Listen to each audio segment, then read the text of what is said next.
Setelah 2 tahun kemudian, di mana perang besar bajak laut dengan Shichibukai dan Angkatan Laut di sebuah pulau, Luffy akhirnya kembali dan membawa topi jeraminya.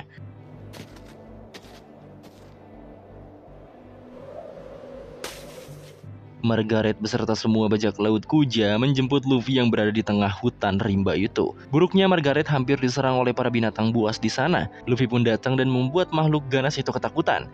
Luffy juga sudah jadi yang terkuat di pulau itu.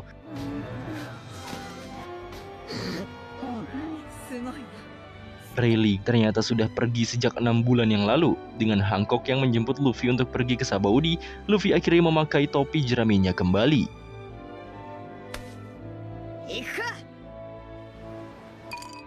Di sisi lain, Sheki dan Rayleigh yang berada di barnya membicarakan Luffy. Bajak laut topi jerami benar-benar jadi terkenal. Mereka juga tak sabar ingin melihat perkembangan mereka. Tak lama datang seorang pria ke bar mereka. Ia adalah Zoro dan kru pertama yang sampai di Sabaudi.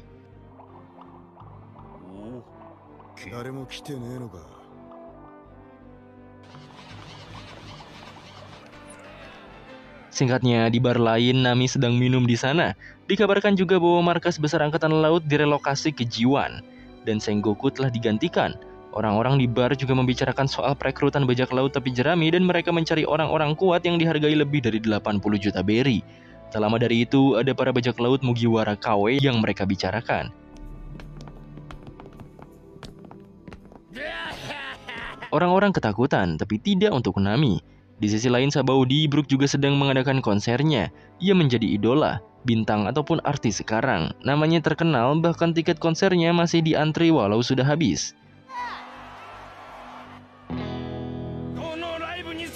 Di ruangannya, ia bekerja sama dengan suku tangan panjang sebagai manajer Brook. Sebelum mulai naik panggung, ia mengatakan suatu hal pada manajernya itu dan membuatnya kesal.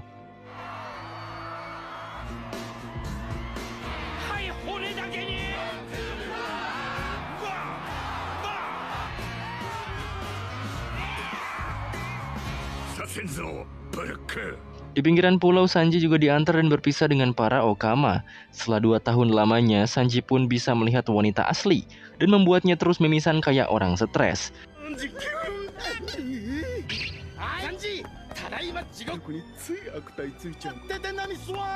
Kembali ke bar, Luffy Cafe membunuh seseorang yang ingin bergabung dengannya.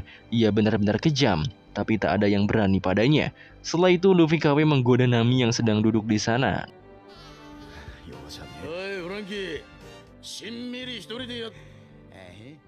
Nami tahu mereka menggunakan bajak laut Mugiwara untuk menaikkan pamornya, dan Nami malah memanas-manasi si Luffy KW ini.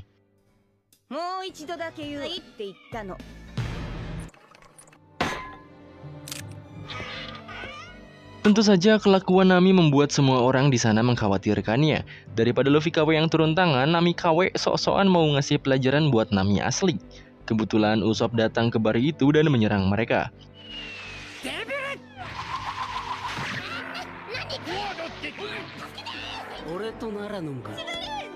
Usopp yang datang langsung dipeluk oleh Nami. Bahkan Usopp sekarang jauh lebih kuat. Daripada ngabisin waktu ngurusin remeh seperti mereka, Nami dan Usopp pun pergi untuk bertemu yang lainnya. Tapi diam-diam Nami sudah mengumpulkan awan hitam untuk memberikan mereka pelajaran.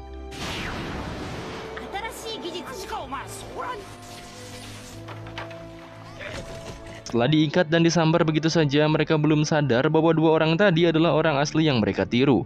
Malah mereka mencari Nami dan Usopp untuk membalaskan dendamnya. Di sisi area Sabaudi, karena markas besar sudah direlokasi, di sini menjadi Jiwan yang dekat dengan pulau itu. Mereka mendapatkan laporan bahwa bajak laut Mugiwara sedang merekrut orang-orang baru di Sabaudi. Pastinya mereka akan ke Sabaudi dengan cepat. Kembali ke Sabaudi, Robin ternyata sudah datang. Ia juga menghindar dari orang-orang yang berusaha menangkapnya. Ia yang belum tahu kabar apapun bingung, karena poster yang ia dapatkan adalah bajak laut Mugiwara yang sedang merekrut kru, sedangkan Brook malah ngonser. Ia tak tahu apa yang sebenarnya terjadi. Sedangkan Franky setelah sampai di Sabaudi, ia langsung ngecek Sunny Ghost setelah 2 tahun lamanya. Chopper juga sama, ia dengan gembira membeli permen kapas. Tak jauh dari sana, si Luffy KW dan antek-antek KW-nya terus mencari Nami dan Usopp. Mereka sengaja menembaki orang tak bersalah di sana.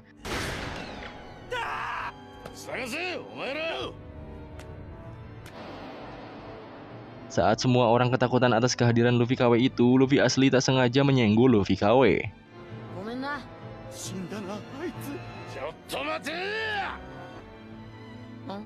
Jelas saja Luffy KW yang disenggol itu emosi. Luffy juga hanya diam dan mengingat saat Hancock mengantarkannya ke Sabaody. Saat itu Hancock meminta Luffy untuk tidak macam-macam, bahkan harus menyamar jika diperlukan. Dengan segala perhatiannya, Hancock juga menyiapkan semua keperluan Luffy dalam ransel besar itu.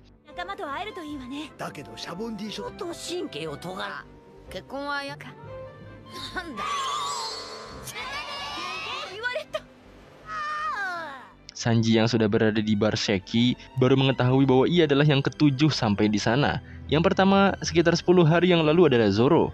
Setelah itu Franky. Duval juga telah berjasa atas penjagaan kapal Sanigo di Sabaody ini, walau ia harus babak belur mendapat serangan dari para pemburu harta. Setelah Franky yaitu Nami, Usopp, Chopper, dan Brook yang sedang melakukan konser besar di pulau ini. Jadi sudah ada 7 anggota yang sudah datang, sisa tinggal 2 yaitu Robin dan Luffy. Tentu saja setelah tahu kaptennya dilatih Rayleigh, Sanji jadi kepo sama kekuatan Luffy sekarang. Di sisi Chopper, ia yang sedang jalan-jalan malah melihat tragedi rusuh dari para rookie yang ingin ke dunia baru. Tapi para rookie itu langsung terdiam ketika ada kru Mugiwara yaitu Zoro, Sanji, Robin, dan Chopper datang ke sana, termasuk para warga juga.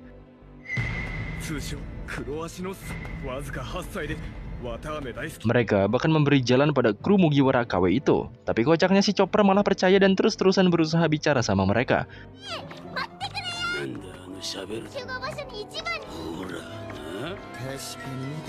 Balik lagi ke Luffy, ia malah ditodong oleh Luffy KW dan krunya. Tapi Luffy berusaha untuk diam saja pada mereka karena tak ingin ketahuan bahwa bajak laut tepi jerami telah kembali.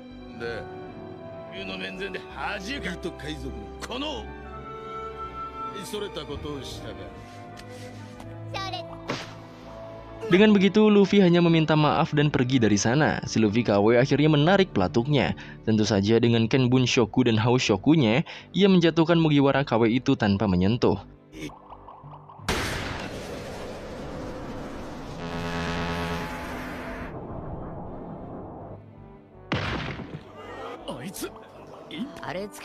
Di sisi Chopper, si Zoro dan Sanji KW itu terus mengamati. Setelah dicek dari daftar kru Mugiwara asli, rusa yang mengikutinya sedari tadi ternyata adalah Chopper asli. Niat mereka sekarang membawanya ke kapten mereka. Tapi Robin KW itu malah diculik dengan karung oleh orang yang mengincar Robin.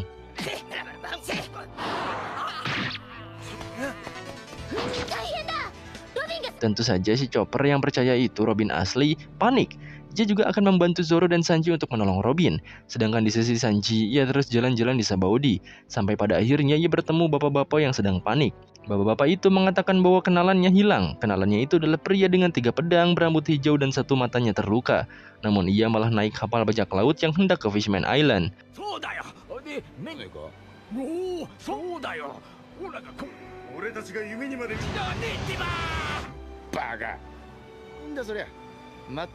Tapi tak lama ada keramaian di sisi tepi itu. Ternyata kapal bajak laut yang Zoro naiki ia potong rata sampai naik ke permukaan.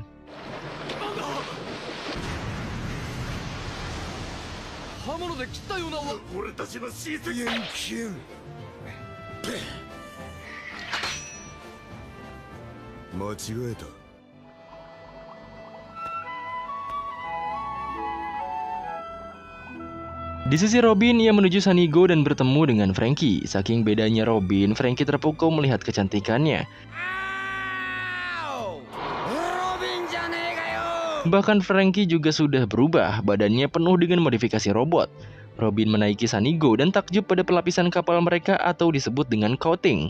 Franky juga memberitahu bahwa yang lainnya sedang pergi. Usopp sedang mencari bahan bakar dan Sanji sedang mencari bahan makanan. Robin pun menunjukkan poster buron Brook yang seperti poster konsernya. Franky akhirnya menjelaskan bahwa Brook sudah jadi superstar dan mungkin saja Brook sudah tak mau menjadi bajak laut lagi.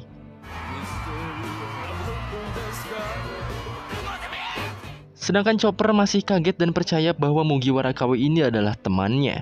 Si Zoro dan Sanji KW juga melaporkan bahwa Robin mereka sudah diculik, tapi mereka malah membiarkannya. Daripada menyelamatkan si Robin KW, Luffy KW ini lebih memilih mencari Usopp, Nami, dan Luffy yang sudah semena-mena pada mereka.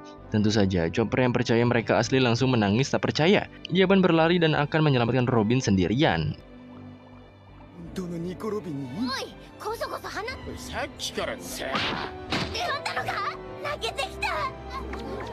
Di sisi angkatan laut, mereka sudah melihat Mugiwara KW dari kejauhan.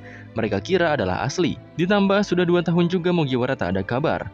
Tak main-main, di markas G1 juga sampai mengerahkan banyak pasukan, bahkan Sentomaru dan 2 pacifistanya diturunkan.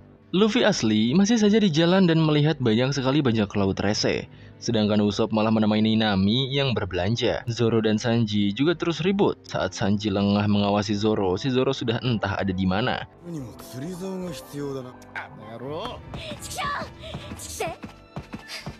Saat si Chopper lari-larian berusaha menyelamatkan Robin, Usopp dan Nami memanggil mereka. Ujung-ujungnya ia sadar bahwa ia tertipu. Usopp dan Nami juga terkejut melihat perubahan Chopper.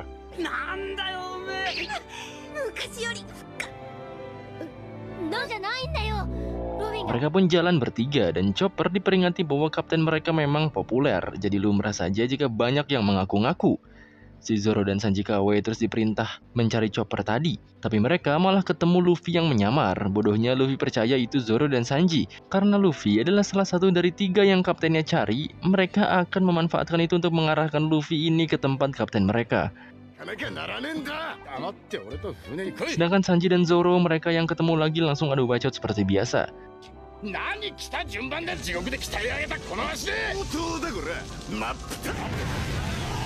Di suatu tempat, sudah ada banyak sekali bajak laut yang ingin bergabung dengan Mugiwara KW. Ada beberapa bajak laut kuat juga, seperti Lip Service Doughty, Caribou, dan Koribou. Tapi tampaknya Caribou mengetahui Marin yang bersembunyi di sana.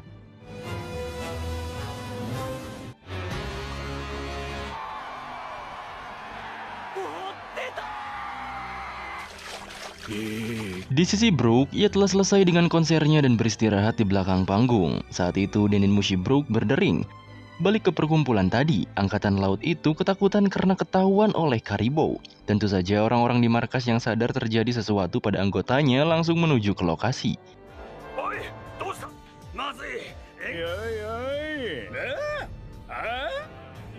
Saat Caribou lengah, hampir saja angkatan laut itu bisa menyerang. Tapi ternyata itu hanyalah candaan Caribou dan langsung menebas angkatan laut itu.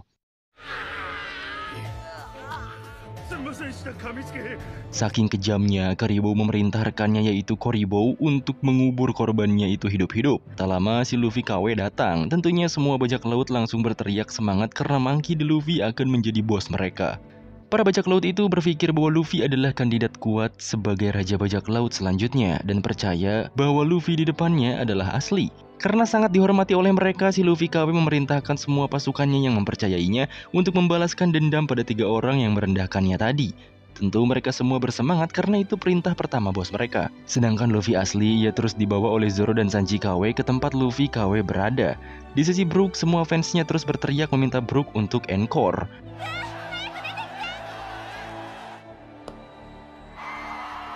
Brook paham, ia juga menerima teleponnya tadi, sedangkan manajernya terlihat mencurigakan. Brook pun keluar dari hebohnya teriakan fans. Di sana ia membuat semuanya diam karena akan mengatakan sesuatu, tapi kalimatnya terpotong karena suara tembakan dari angkatan laut yang sudah mengapungnya.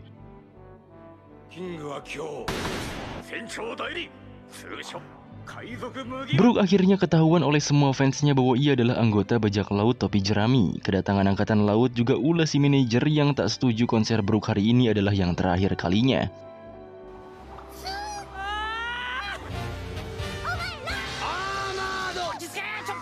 Di sisi Sanigo, Usopp dan Chopper terus terkejut karena Franky menjadi robot futuristik. Bahkan uniknya, ia bisa mengeluarkan tangan kecil di telapaknya. Franky juga membuat 2 temannya itu kagum karena ia bisa mengubah gaya rambutnya hanya dengan menekan hidungnya saja. Dalam pertemuan mereka, Rayleigh dan Shaggy datang. Rayleigh memberitahu bahwa ada keributan yang sedang terjadi.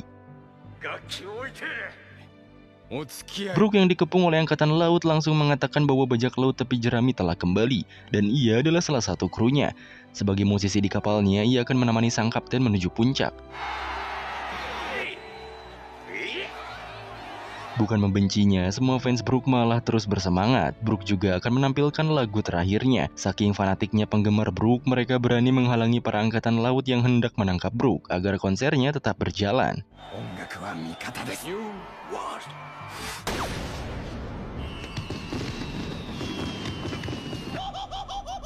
Konser itu pun diakhiri dengan petasan dan membuat Brook menghilang di bawah penunggang ikan terbang di sana.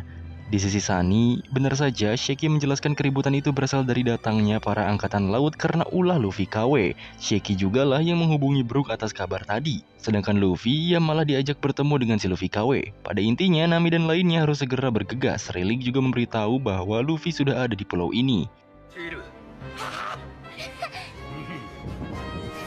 Karena khawatir dan hanya Luffy lah yang belum mereka temui, Chopper akhirnya berniat mencarinya saja sendirian. Aksi kaburnya Brook juga berhasil dan para fansnya benar-benar berani melawan angkatan laut demi Brook.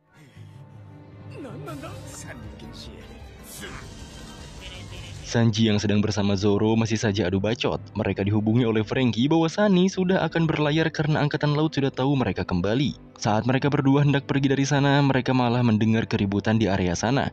Tentu saja keributan itu berasal dari si Luffy KW. Luffy asli masih saja dibodoh-bodohi oleh mereka dan angkatan laut juga datang ke area itu untuk membekuk Luffy yang kabarnya sedang merekrut para bajak laut.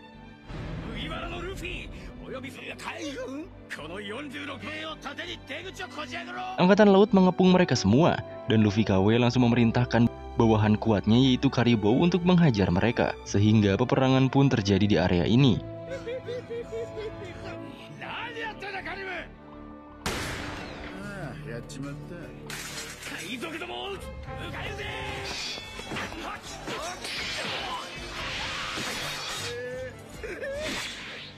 Saking pinternya bersilat lidah, Luffy KW memerintahkan semua bawahannya membantai angkatan laut sebanyak-banyaknya dan yang terbanyak akan jadi orang kepercayaannya.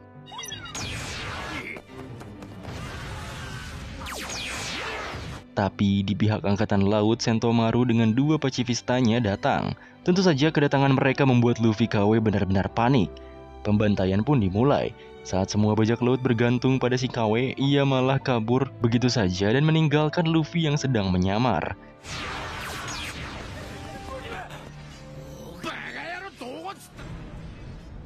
Sentomaru juga berhasil menghalau kaburnya Luffy KW, tapi ia kecewa karena targetnya cuma remeh yang mengaku-ngaku Luffy saja.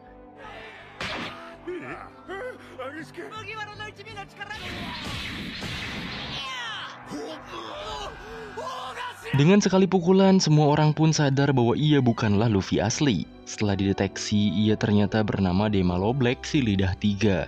Orang-orang akhirnya emosi. Luffy juga baru sadar bahwa pria tadi mengaku-ngaku jadi dirinya. Karena tak mau ketahuan, ia akhirnya kembali berjalan pergi. Tapi Sentomaru merasa Luffy asli berada di sekitar sana, dan benar saja pacifistanya mendeteksi keberadaannya.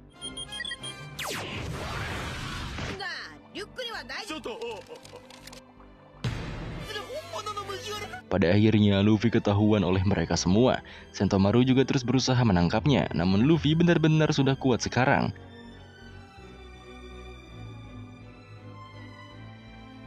Bahkan ia bisa menghajar pasifistanya dengan sekali serangan.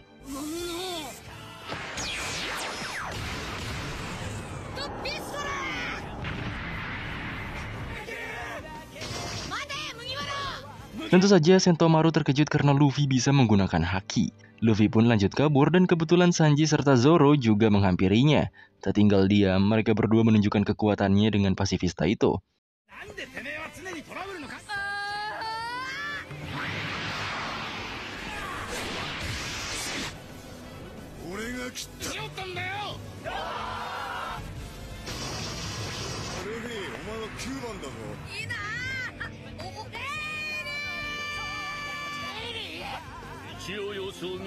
Kebetulan juga Rayleigh ada di sana. Luffy pun mengucapkan terima kasihnya dan akan meneruskan perjalanannya lagi.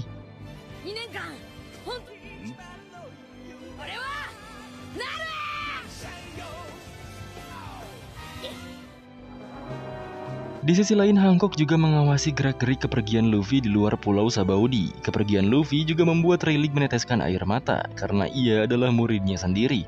Ia juga sempat mengingat saat ia melatihnya. Saat para angkatan laut tahu Luffy asli dan krunya hendak kembali berlayar, mereka pun langsung mengejar. Tapi Rayleigh langsung menahan pengejaran itu.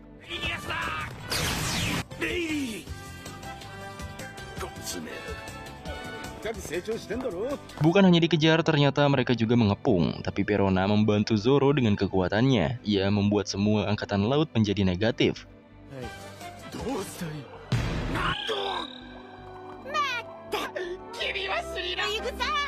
Saat Perona menceramahi Zoro yang selalu tersesat, Sanji malah kayak orang stres karena baru ngelihat cewek asli lagi. Tak lama, Chopper dengan burungnya datang menjemput mereka.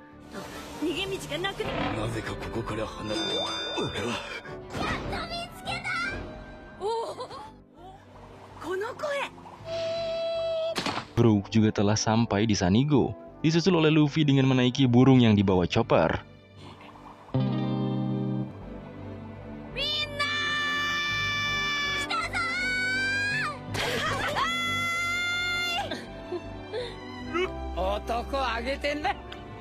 Pada akhirnya mereka bisa berkumpul kembali setelah 2 tahun lamanya.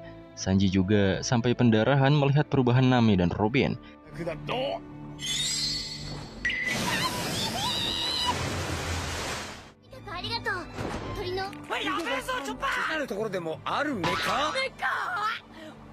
Saat mereka sudah naik ke kapal semua, angkatan laut lagi-lagi menyerang. Tapi Hancock membantu mereka.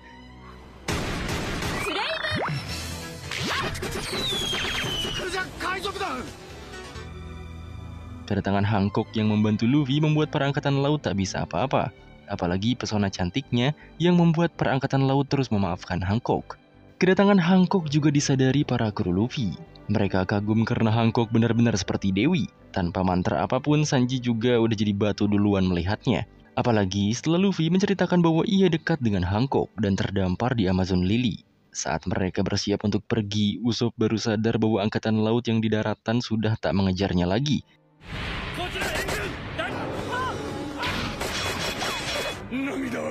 Ternyata para angkatan laut yang mengejarnya sedang ditahan oleh Herakles dengan serangga raksasanya. Di sisi lain juga, para kakek Awederia membantu mereka dengan menurunkan hujan dan bubuk mesiunya menjadi basah. Di sisi Luffy, Nami juga menjelaskan perihal cara kerja pelapisan kapal. Setelah Franky membuka kantong udara di bawah kapalnya, maka seluruh kapal menjadi mengembang. Hal itu menyebabkan tekanan mengapungnya berkurang dan Sunny bisa menyelam. Dan tentu saja, mereka akan bergerak sesuai arus laut setelah di dalam air. Perona juga tak tinggal diam, ia terus menghalau para angkatan laut. Bahkan burung yang mengantar Chopper juga sama.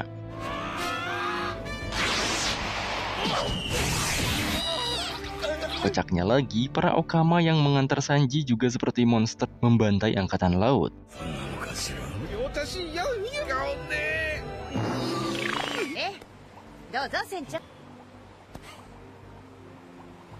Dengan berkumpulnya para anggota topi jerami lagi, Luffy pun memimpin pelayarannya mereka selanjutnya ke dunia baru. Dengan teriakan yang lancang, akhirnya mereka berangkat.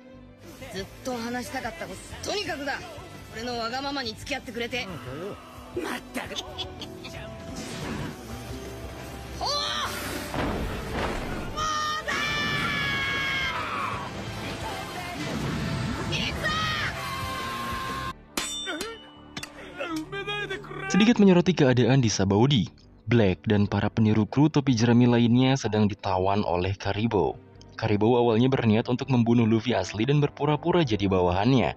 Tapi karena ia tertipu, ia jadinya menghajar mereka.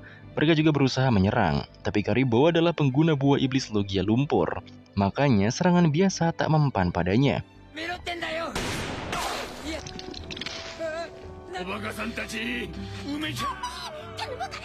Di sisi Sentomaru, ia juga terus melapor ke kantor pusat bahwa Luffy dan lainnya berhasil pergi. Mereka juga telah bertambah kuat dengan berhasil merusak 2 pasifistanya. Di sisi Rayleigh dan Sheki, mereka terus memperhatikan Luffy. Apalagi Rayleigh jadi teringat dengan masa lalunya akibat topi jerami Luffy.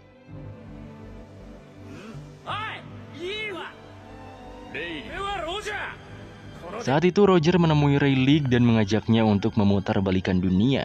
Mengingatnya saja, ia meneteskan air mata pada kaptennya itu. Rayleigh pun mengatakan bahwa mungkin benar tidak ada yang kebetulan di dunia ini. Semua terjadi pasti karena alasan tertentu, dan topi jerami yang Luffy gunakan sangat pas untuknya.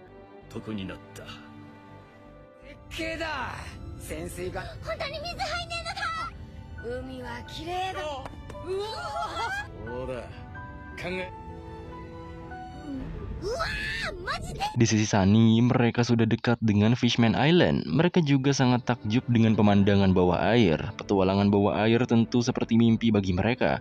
Luffy dan Zoro juga malah mau menangkap ikan dan keluar gelembungnya. Sanji juga malah terus-terusan mimisan karena melihat Nami, saking stresnya sampai keluar dari gelembung.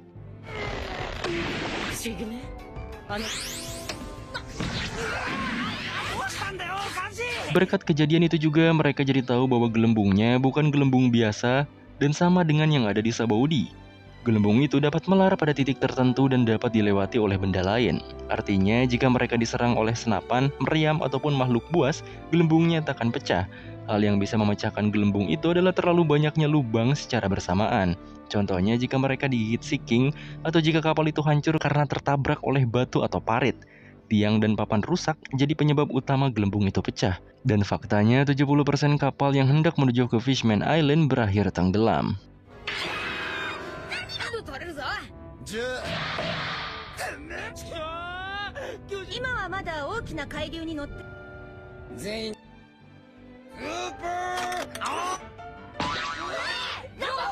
Saat mereka bisa tenang sementara waktu sembari terus menyelam dengan Sunny, Franky pun meminta sedikit waktu karena ia akan berbicara serius. Sebenarnya Hachi ingin mengantar mereka ke Fishman Island, namun ia terluka bersama Duval karena menjaga Sanigo. Setahun yang lalu juga perangkatan laut menemukan di mana Sunny berada. Makanya mereka mati-matian menjaga Sanigo. Tapi bukan hanya mereka, ternyata ada seorang lagi yang menjaganya, yaitu Kuma. Saat Franky melihat Sanigo setelah 2 tahun lamanya, ia menemukan Kuma yang sudah rusak dan meninggalkan Sunny tanpa goresan sedikit pun.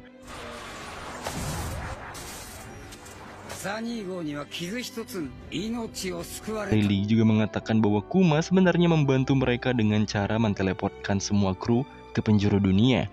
Setelah itu Kuma berkunjung ke Rayleigh, tapi mereka belum tahu alasan pasti kenapa Kuma menuruti pemerintah dunia dan mau mengorbankan dirinya menjadi cyborg satu demi satu. Yang jelas, Kuma membuat janji dengan Vegapunk yang memodifikasi dirinya untuk memasukkan satu program misi di kepalanya, yaitu mempertahankan kapal Mugiwara sampai mereka kembali. Itulah kenapa selama 2 tahun yang lalu dan tanpa kesadarannya sendiri, Kuma melaksanakan perintahnya sendiri sebagai senjata manusia untuk menunggu mereka. Kesimpulannya, Kuma ternyata orang yang baik dan mereka akan menganggap Kuma sebagai salah satu sekutu terbaik mereka. Saat mereka menikmati perjalanan sembari mengobrol, ternyata Karibou dan Koribou melihat kapal mereka.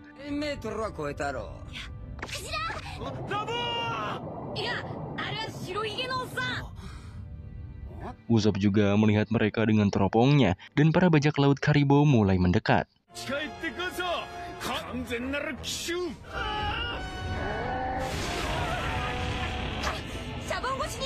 Karena sengaja ditabrak oleh bajak laut itu, mereka pun berusaha mengendalikan kemudinya. Ternyata tunggangan bajak laut itu adalah Momo yang mereka tahu. Nami juga berusaha mengingatkan si Momo itu. Karibou sembari menggebu-gebu langsung masuk ke gelembung Sunny untuk melawan Luffy.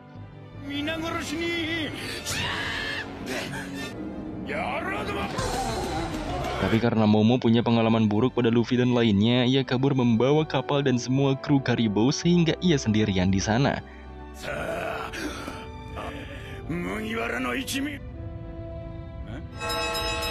Pada akhirnya, Karibou hanya jadi pet bagi mereka. Beruntung Franky tak melemparnya keluar gelembung. Nami juga bertanya padanya, mengapa Momo bersama mereka? Ternyata menurut Karibou, sudah banyak bajak laut yang menggunakan monster laut sebagai tenaganya.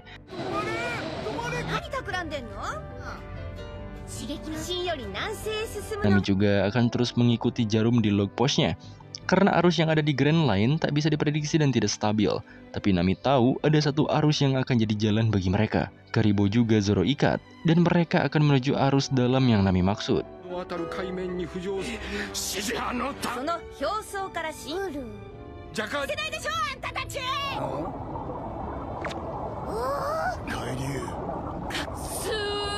Singkatnya, mereka telah melihat arus dalam yang disebut Plume.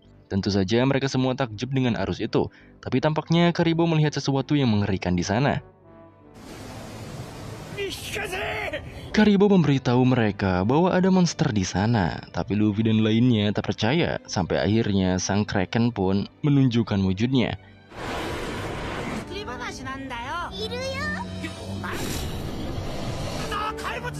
Seperti biasa, bukannya takut, si Luffy malah berniat menjinakkan Kraken itu dan menjadikannya penarik kapal mereka.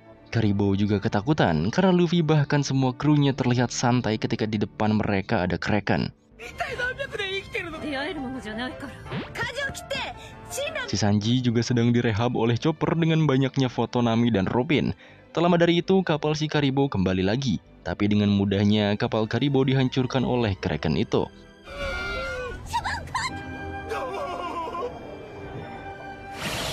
Karena Kraken itu hendak menyerang mereka, Luffy akan turun tangan. Tapi sebelumnya, Karibo memberikan alat gelembung personal agar manusia bisa bergerak di dalam air.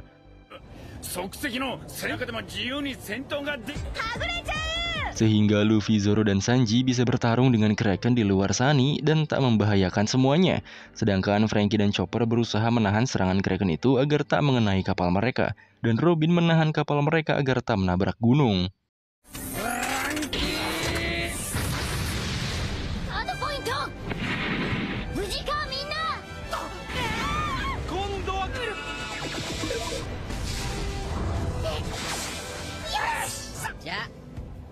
Sedangkan Luffy ia menggunakan Gear Third dengan Busho Shoku-nya untuk menghajar Kraken.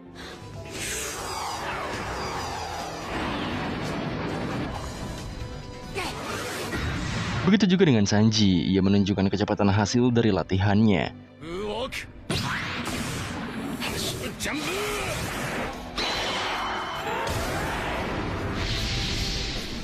Dan juga Zoro yang berhasil dengan cepat mencincang satu tentakelnya.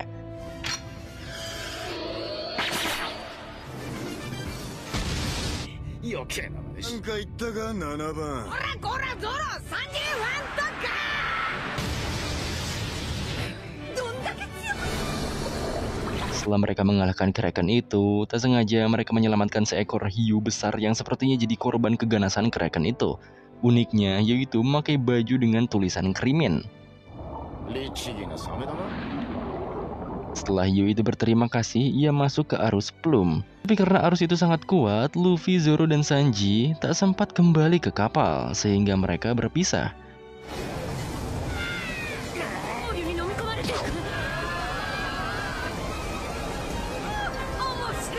Singkatnya, setelah keadaan tenang, Nami dan lainnya kehilangan Luffy, Zoro, dan Sanji. Mereka terus menyelam sembari mencari kaptennya itu. Dan sekarang mereka sudah berada di kedalaman 7.000 meter. Butuh 3.000 meter lagi untuk mencapai pulau manusia ikan. Karena di sana terlalu gelap, Franky pun menggunakan pentil cahayanya dan terlihat sangat banyak sekali monster laut berenang-renang ria.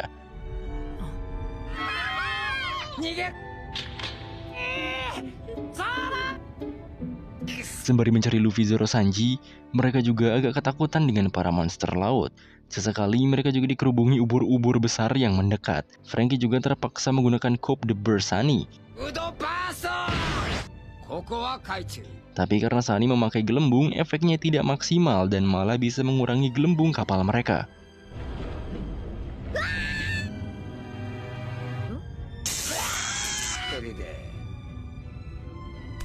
Selain itu, Brook juga baru sadar bahwa Karibo telah melarikan diri dengan adanya tali yang terlepas di dekatnya.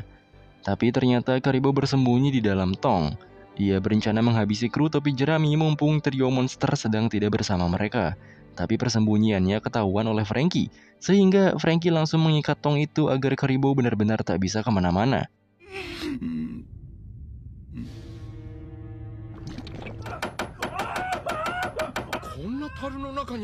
Franky juga mengatakan pada teman-temannya bahwa Karibo adalah pengguna buah iblis logia lumpur, sehingga sedari tadi si Karibo pura-pura terikat. Setelah lama mencari trio monster dan membahas Karibo, mereka semua kepanasan dengan suhu sekitarnya. Ditambah sekitar mereka banyak asap sampai menghalangi pandangan mereka. Setelah dilihat oleh Nami, ternyata di sana terdapat aktivitas vulkanik di bawah laut. Tentu saja mereka harus putar balik, karena bisa mengancam nyawa jika gunung itu meletus. Terpaksa Franky menggunakan Coupe de Boeuf berkali-kali karena selain menghindari gunung itu, mereka harus menghindari banyaknya monster laut.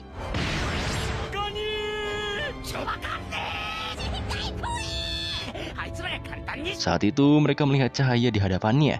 Mereka pikir cahaya itu berasal dari kapal lain, tapi nyatanya malah dari ikan yang memiliki lampu. Saat hendak dimangsa ikan itu, mereka semua dikagetkan lagi dengan sesosok penghuni laut seperti manusia yang cukup besar. Mereka pikir makhluk itu akan memukul mereka, tapi nyatanya makhluk itu memukul ikan tadi.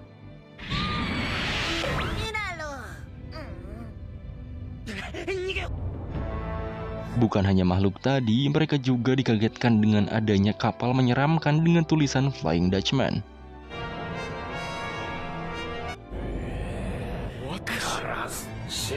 Ada suara seseorang beserta krunya di dalam kapal Flying Dutchman itu. Seseorang itu mengakui namanya adalah Vanderdecken. Para kru SHV berpikir itu adalah kapal hantu, tapi mereka juga belajar dari pengalaman saat pertama kali bertemu Brook. Bisa saja mereka bukan hantu. Brook juga menceritakan legenda 1000 tahun di masa lalu. Saat itu, kapten dari sebuah kapal bajak laut berlaku aneh dan membunuh semua krunya satu persatu dengan cara melemparnya ke laut. Bahkan sang kapten itu sampai mengutuk Tuhan. Nama kapten itu adalah Vanderdecken dan nama kapalnya Flying Dutchman. Pada akhirnya Tuhan murka dengan memberikan Vanderdecken siksaan yang tiada habisnya dengan terus berlayar ke sana ke sini di dalam lautan. Vanderdecken di dalam kapalnya ternyata mengincar harta dan kapal Sunny. Vanderdecken akhirnya memerintahkan si makhluk tadi yang bernama Wadatsumi dan ikan lampu bernama Ankoro untuk menghancurkan kapal itu. Awalnya Franky akan menggunakan Coupe de Burst lagi, tapi bahan bakarnya habis. Tiba-tiba saja Kraken membantu mereka melawan Wadatsumi.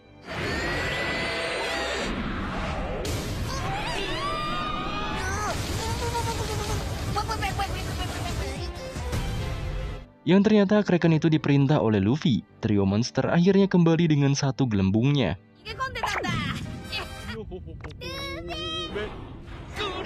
Luffy juga memberikan nama Kraken itu Tsurume dan memerintahkannya untuk menarik kapal mereka.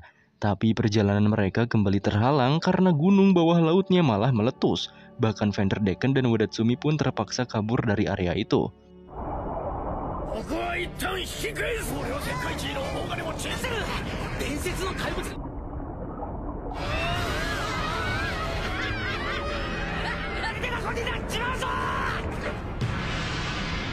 Di hadapan mereka terdapat palung yang sangat gelap. Tak ada pilihan lain, mereka dan Tsurume masuk palung itu untuk menghindar dari letusan gunung tersebut.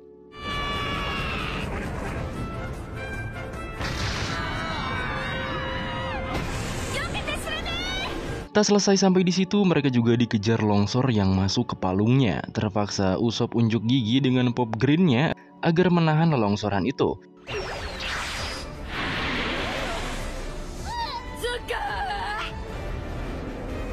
Berhasil menghalau semua masalah tadi, si Tsurume yang membawa Sunny malah tertimpa batu besar ke kepalanya.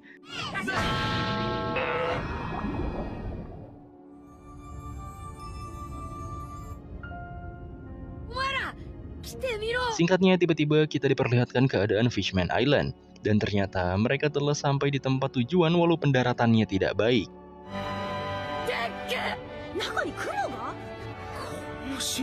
Di pulau itu terdapat gelembung besar yang mungkin ada udara di sana.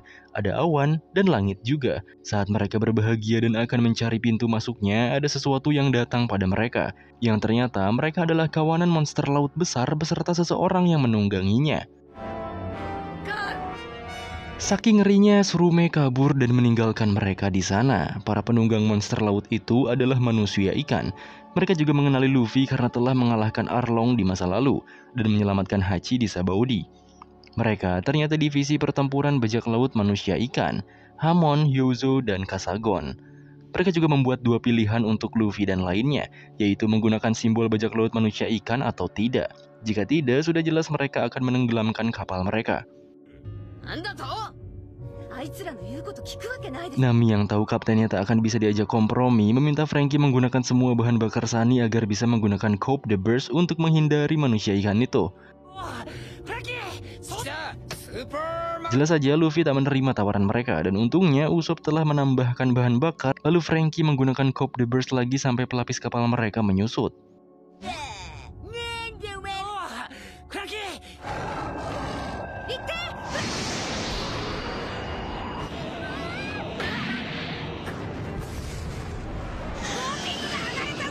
Dengan hempasan Cop the Burst, mereka bisa masuk ke gelembung yang mereka lihat tadi. Nyatanya di sana ada udara sehingga tak perlu pelapis kapal lagi. Tapi gelembungnya berlapis-lapis dan Sunny tak bisa menjangkau gelembung kedua. Tapi Franky berhasil mengusahakannya. Di gelembung kedua itu, dalamnya adalah air sehingga mereka tenggelam. Hammond pun berniat mencari mereka sebelum Raja Neptunus yang menguasai Fishman Island menemukan mereka lebih dulu. Dan mereka akan melaporkan pada bos mereka bahwa orang yang mengalahkan Arlong telah berada di pulau manusia ikan ini.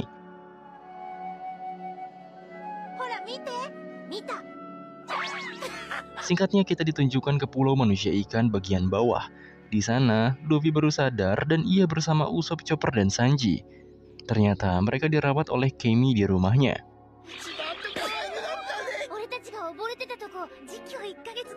Chopper juga memberitahu Luffy bahwa mereka terpisah dengan teman-teman yang lain. Sanji juga sudah berusaha mencari, tapi tampaknya mereka terlempar ke tempat lain. Baju mereka juga dirawat oleh teman Kemi, yaitu duyung kecil sebanyak 5 ekor. Kemi juga memberitahu bahwa mereka sekarang sedang berada di Teluk Duyung atau bagian bawah laut pulau manusia ikan, di mana para duyung wanita beristirahat dan ada kafe duyung juga di area itu. Mendengar itu Sanji kembali stres karena merasa jadi beban oleh mimisan brutalnya. Sanji berjanji akan menahan diri kali ini.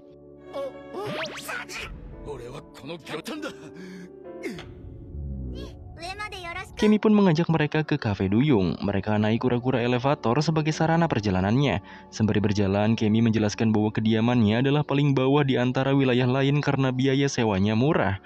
Sedangkan semakin atas kediamannya, semakin mahal pula biayanya. Hal itu dikarenakan bagian atas terdapat cahaya alami. Luffy juga menanyakan di mana Hachi dan Papag. Kemi pun memberitahu bahwa Hachi tinggal di distrik manusia ikan. Sedangkan Papag tinggal di kawasan atas karena di pulau ini, Papag terkenal sebagai desainer dan kaya raya. Di sana juga ada arus bernama Water Road atau gampangnya adalah fasilitas jalan untuk penghuni pulau ini.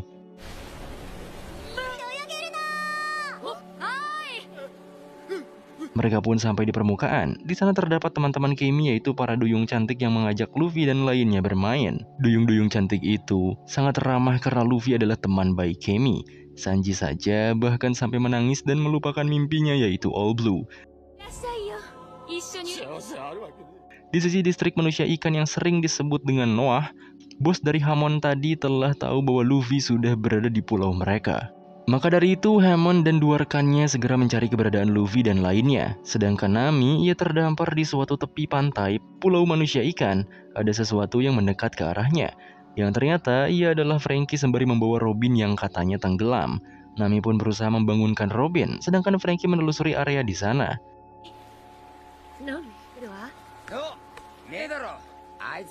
Menurut Franky, Luffy dan lainnya masih belum ditemukan, tapi mereka harus masuk ke kota karena Franky melihat kota di tempat ini. Di sisi Luffy, Sanji terus bahagia bermain dengan para duyung, sedangkan Chopper agak khawatir pada Sanji. Jika ia mimisan lagi, kemungkinan bisa tewas karena kehabisan darah, ditambah darah Sanji langka. Luffy juga meminta Kemi suatu hal, yaitu bertemu dengan Jinbei. Mendengarnya, Usopp kaget karena Luffy berteman dengan orang-orang hebat. Selain dengan buah Hancock, Luffy juga berteman dengan Jinbei. Maka dari itu, Luffy menceritakan masa-masa sulitnya setelah peperangan Marineford. Tapi sayang, menurut Kemi, Jinbei tak berada di sini lagi. Setelah status Ichibukainya dicopot dan jadi mantan anggota bajak laut manusia ikan, Jinbei tak boleh berada di sana lagi. Pokoknya banyak hal yang terjadi setelah peperangan, dan pulau manusia ikan sangat terdampak akan hal itu. Tiba-tiba saja, para duyung kecil memberitahu Kemi bahwa kapal kerajaan datang ke area mereka. Karena takut terjadi apa-apa, Luffy dan lainnya bersembunyi.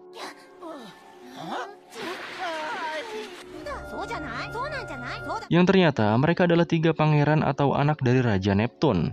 Anak pertama adalah Fukaboshi, kedua adalah Ryuboshi, dan ketiga adalah Manboshi. Di area itu juga, Hammond dan 2 rekannya mengamati kedatangan 3 pangeran itu. Yang ternyata mereka sedang mencari Luffy dan krunya. Tapi karena para duyung berbohong, akhirnya mereka hendak kembali pergi. Parahnya, Sanji yang bersembunyi dengan duyung dan menempel di opai duyung itu malah pendarahan hebat sampai muncrat dan ketahuan oleh para pangeran.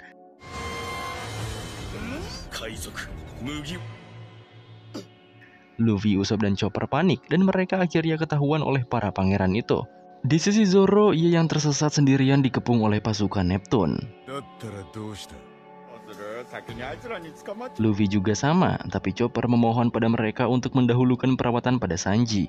Sanji membutuhkan darah. Chopper memohon untuk meminta bantuan mereka agar bersedia mentransfusikan darahnya pada Sanji. Tapi ia juga tak tahu bisa atau tidaknya darah manusia ikan untuk manusia. Luffy juga sampai bersujud pada para pangeran. Untungnya, Kemi memberitahu bahwa transfusi bisa saja dilakukan untuk kedua ras itu. Hammond juga menunjukkan diri. Ia mengatakan bahwa tak akan ada manusia ikan yang mau mendonorkan darah untuk manusia, karena takut akan hukuman kebencian terhadap manusia. Lagi pula, mendonorkan darah untuk manusia bagi mereka dilarang karena peraturannya sudah seperti itu. Hal itu dikarenakan untuk mencegah terjadinya percampuran keturunan dengan manusia, dan manusia dianggap monster oleh manusia ikan. Semua itu juga berkaitan dengan pahlawan manusia ikan yaitu Fisher Tiger. Di masa lalu, Fisher Tiger rela mempertaruhkan nyawa untuk menyelamatkan para budak manusia. Tapi saat itu, ia kehilangan nyawanya akibat tak mendapatkan transfusi darah dari manusia. Hammond juga memerintahkan Luffy menyerahkan satu krunya untuk dijadikan budak bagi bajak laut Fishman. Karena Sanji benar-benar membutuhkan pertolongan, Kimi pun bertindak. Sedangkan Hammond malah menyerang Luffy padahal level mereka sangat jauh di bawahnya.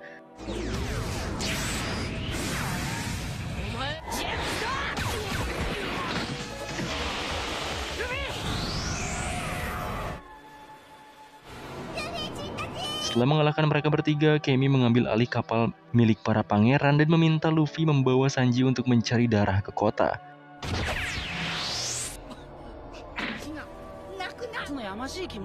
Dalam perjalanan, Kemi juga memberitahu mereka bahwa akhir-akhir ini sudah jarang sekali pengunjung manusia di pulau manusia ikan. Alasan pastinya belum diketahui, tapi kemungkinan ada seseorang yang menghalangi pengunjung untuk datang ke sana. Di sisi Fukaboshi juga terus menanyakan para duyung kenapa malah berbohong padanya.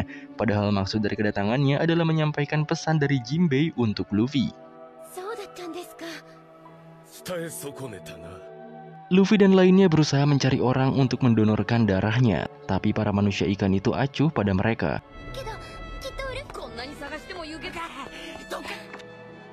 Di sela-sela mencari itu, Chopper melihat seorang manusia. Di sisi para duyung, mereka kepo terhadap gentong yang terbawa bersama Luffy dan lainnya. Mereka kira itu hanya sake atau harta. Singkatnya, Sanji kembali pulih karena ada manusia yang mendonorkan darahnya. Sanji awalnya mengira si pendonor adalah wanita cantik, tapi ternyata mereka adalah Okama yang kebetulan saja berada di Fishman Island. Chopper juga memeriksa luka yang Luffy dapatkan dari si pendekar pedang Yozo tadi. Luffy mendapatkan racun di lukanya, tapi Luffy baik-baik saja.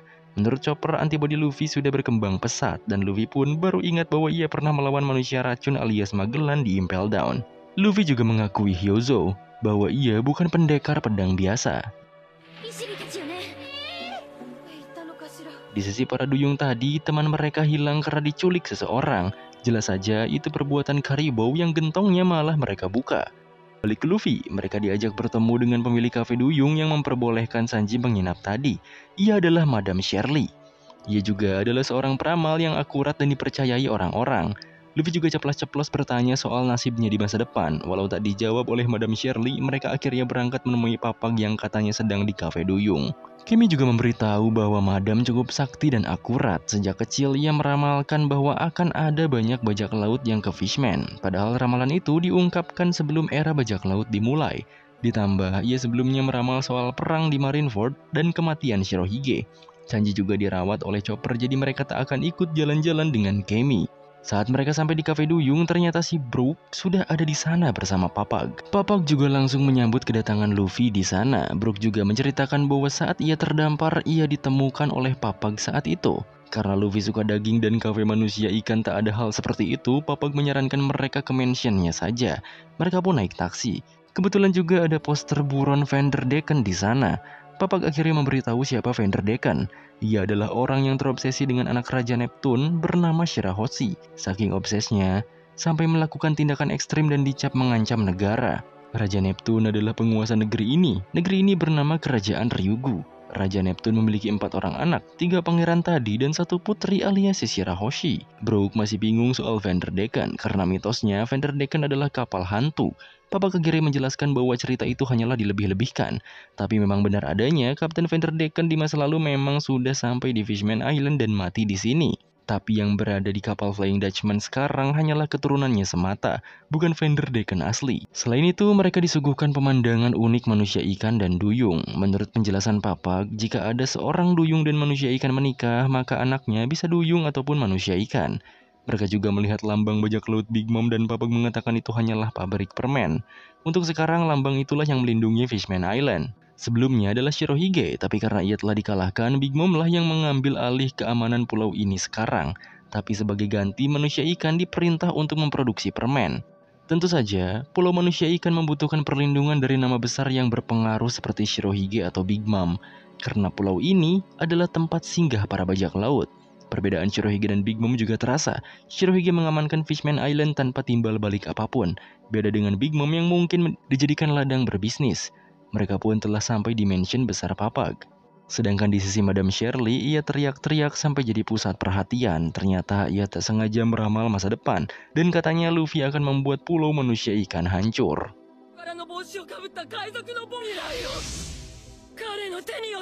Di sisi lain, sekelompok bajak laut manusia sedang kabur dari distrik manusia ikan. Mereka tampak ketakutan oleh bajak laut manusia ikan yang membegal mereka masuk ke sana.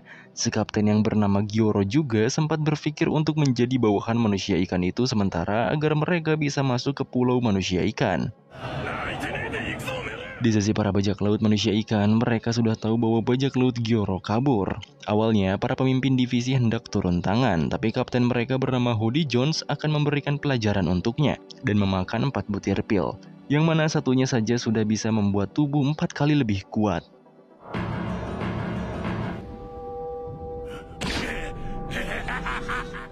Di sisi lain, Papag memamerkan mansionnya. Ia juga terkenal, bahkan brand Krimin juga miliknya. Tapi si Luffy malah tertarik dengan toko baju Papag yang kebetulan si Nami sedang nawar di sana. Setelah berjumpa dengan Kemi dan tahu Papag pemiliknya, Nami diberikan gratis oleh Papag. Gak tanggung-tanggung mereka ambil banyak barang di toko itu. Fokus mereka pun teralihkan oleh keributan di luar toko, yang setelah dilihat sang Raja Neptune berkunjung ke sana sendirian. Sang Raja Ryugu itu pun turun untuk menyambut Luffy. Selain itu, Raja Neptune berterima kasih pada Luffy karena telah menyelamatkan peliharaan putrinya yaitu Megalo atau si hiu ini. Dengan tatapan serius, Raja Neptune mengundang Luffy dan teman-temannya ke istana kerajaan Ryugu. Di sisi Chopper, Sanji berhasil membaik, tapi saat hidungnya kembali berdarah karena memikirkan Nami dan Robin, Splash dan Splata bercosplay jadi perawat dan membuat Sanji teriak-teriak. Semua orang kaget kenapa Raja mengundang manusia ke sana. Karena bagi mereka, Istana Ryugu adalah tempat suci. Tapi karena diundang oleh Raja langsung, Luffy dan lainnya pun akan ikut. Mereka diberikan tumpangan oleh Megalo. Papag dan Kimi juga diperbolehkan ikut. Di sisi bajak laut Gyoro, mereka yang sedang kabur melihat adanya Hody Jones dengan lengannya yang diborgol. Hody akhirnya membantai mereka walau tanpa lengannya.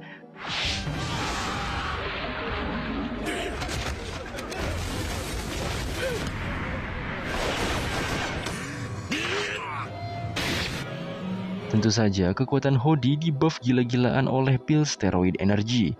Pada dasarnya, manusia ikan dilahirkan 10 kali lipat lebih kuat dari manusia. Jika mengonsumsi satu pil itu akan jadi 20 kali lipat. Apalagi tadi Hody memakan 4 pil sekaligus. Hody tampaknya tak membunuh para manusia itu. Ia akan memanfaatkannya.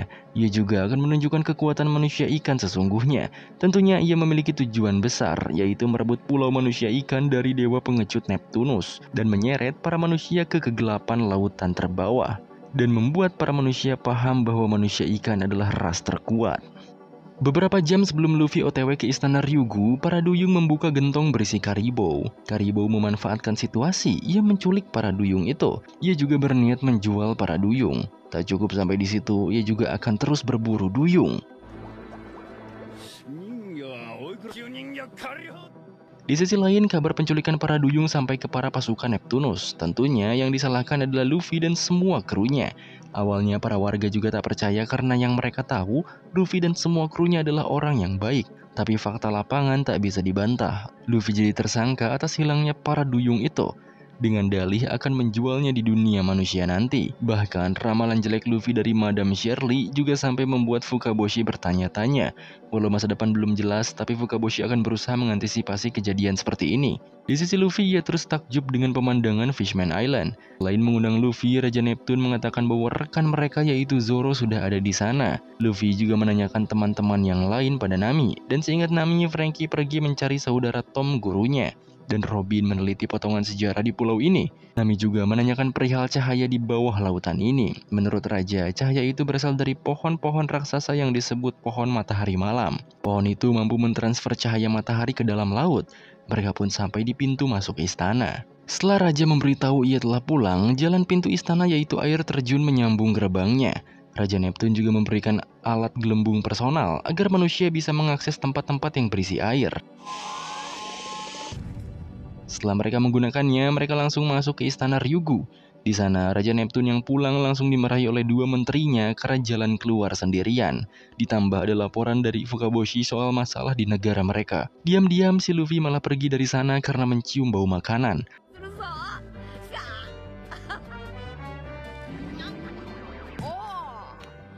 Luffy yang jalan sendiri sampai di sebuah pintu besar dengan banyak alat perang menancap di sana.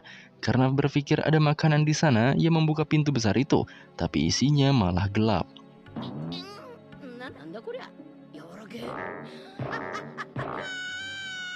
Setelah lampu itu menyala, ternyata ada Shirahoshi dan malah menangis karena takut pada Luffy.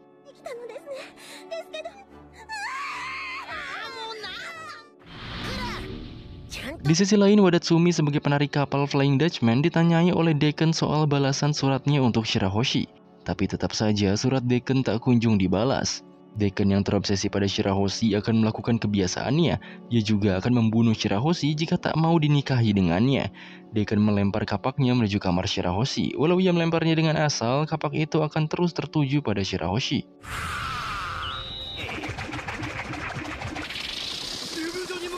Luffy pun jadi kerepotan karena Shirahoshi terus-menerus menangis. Para penjaga dan menteri juga mengetahui suara tangisan Shirahoshi dan mereka menuju ke sana.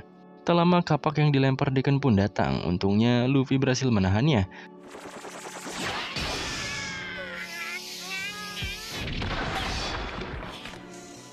Sedangkan di sisi Nami dan lainnya yang awalnya mereka diundang raja untuk dijamu malah dikepung para pasukan Neptune. Menteri pun menjelaskan bahwa bajak laut tepi jerami tersangka atas dua hal, yaitu menculik para duyung di lautan bawah, dan kedua, menurut ramalan Madame Shirley, mereka akan membahayakan pulau manusia ikan. Dan akhirnya mereka akan ditangkap untuk dijebloskan ke penjara.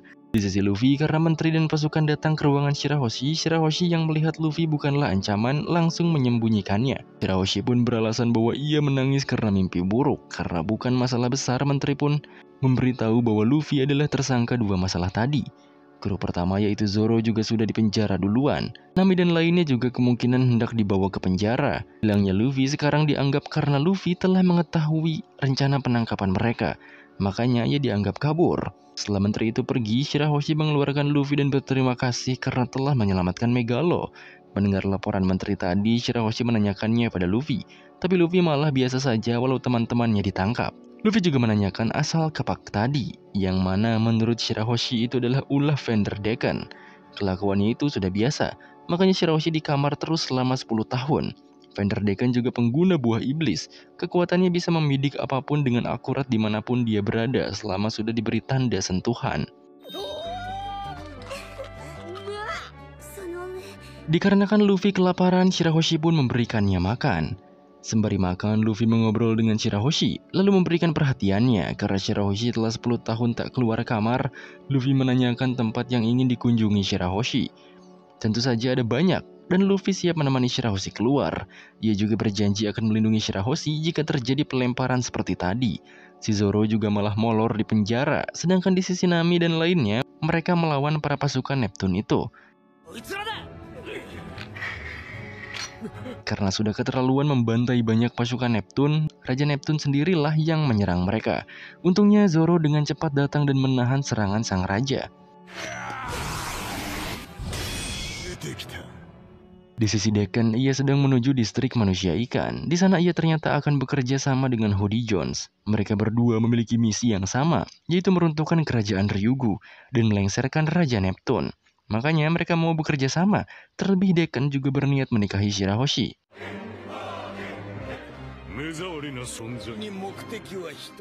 Setelah si menteri kembali, mereka dikagetkan dengan Zoro yang sudah keluar dari penjaranya. Karena Zoro melawan mereka, Raja Neptunus hendak memecahkan gelembungnya. Tapi diam-diam Nami menggunakan pembuat gelembung besar dan malah menghilangkan semua air di istana sang raja.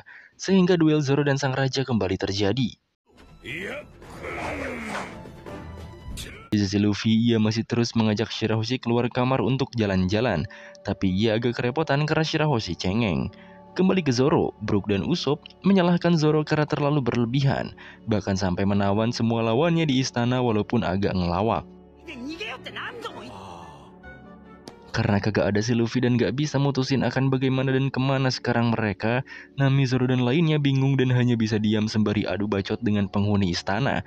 Tak lama dari itu, para tiga pangeran menghubungi istana. Setelah mendengar keramaian di denden Mushinya, ia tahu keadaan istana yang sedang ditawan. Zoro pun mengambil alih pembicaraan. Zoro mengancam Fukaboshi untuk membunuh mereka semua. Jika tak mau, maka Fukaboshi harus mencari semua anggota topi jerami yang terpencar beserta memberikan jalan untuk mereka pergi dari sana. Tak ada pilihan lain, Fukaboshi menyetujuinya. Tapi ia menitipkan pesan untuk Luffy dari mantan Shichibukai yaitu Jinbei. Pesannya yaitu Luffy dan lainnya tak boleh melawan Hody Jones. Kedua, Jinbei menunggu Luffy di hutan laut. Setelah pergi, Fukaboshi langsung mengerahkan pasukan Neptune untuk mencari semua kru Mugiwara beserta kapalnya. Kabar Luffy yang menawan raja dan semua penduduk istana mulai tersebar, dan mereka mempercayai kabar itu. Mereka jadi was-was pada Luffy, ditambah mereka adalah manusia. Pasukan Neptune yang ditugaskan mencari anggota Luffy bertemu Chopper. Chopper malah menghajar mereka dengan mode Kung Fu Point-nya. Begitu juga dengan Sanji. Di sisi Luffy, ia akhirnya bisa membujuk Shirahoshi keluar kamar. Ia mengatakan ingin sekali berkunjung ke hutan laut. Di sana ada sebuah makam. Tak lama sebuah serangan kembali mengarah ke pintu kamar Shirahoshi. Getarannya sampai ke ruangan di mana Zoro dan sang raja berada. Sang raja panik karena ia tahu pasti itu ulah Vanderdecken lagi. Saking paniknya, ia bahkan memohon pada Zoro dan lainnya untuk ngecek keadaan anak bungsunya di kamar. Brook pun akhirnya ambil tugas ini sembari membawa salah satu menteri kerajaan. Shirahoshi padahal aman sentosa dengan Luffy. Luffy juga janji akan menjaganya ketika di luar. Tapi Shirahoshi harus bersembunyi ketika keluar karena pasti semua orang tertuju pada mereka. Apalagi Shirahoshi adalah duyung besar dan putri kerajaan. Saat Brook dan menteri melihat pintu kamar Shirahoshi, ternyata yang Vanderdecken lempar bukan lagi senjata, melainkan para bajak laut manusia. Ia panik karena dengan adanya manusia di sana, tandanya keamanan kerajaan bisa ditembus. Saat bajak laut itu siap membuka pintu kamar Shirahoshi, pintu kamarnya terbuka karena Luffy dari dalam. Ternyata Shirahoshi dibuat masuk ke mulut Megalo untuk menuju hutan laut.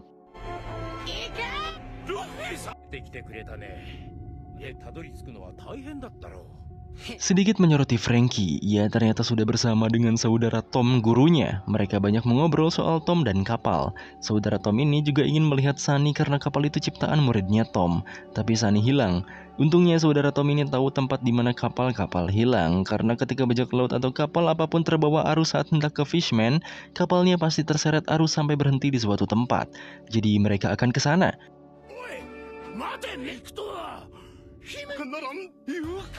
Di sisi Brook dan menteri tadi, mereka kaget karena Shirahoshi tak ada di sana. Saat Megalo keluar, yang dilihat hanyalah Luffy saja yang menunggangi hiu itu. Brook juga malah dikepung oleh para bajak laut tadi. Di sisi Hody dan Deacon, benar saja bahwa bajak laut yang mengarah ke pintu Shirahoshi adalah ulah Deacon. Mereka menumbalkan para bajak laut itu dengan cara melemparkannya ke arah kamar Shirahoshi untuk memulai rencananya. Saat hendak kembali melemparnya, Hachi datang melarang Hody dan Deacon untuk melakukan kudeta. Tapi Hody dan Deacon tak memperdulikannya. Karena Hody mengidolakan Arlong, ia akan terus melakukan apa yang Arlong lakukan di masa lalu. Segala perkataan Hachi tak didengar. Hody juga muak dengannya. Yang akhirnya ia diserang dan terpaksa menghindar dari kawasan distrik manusia ikan.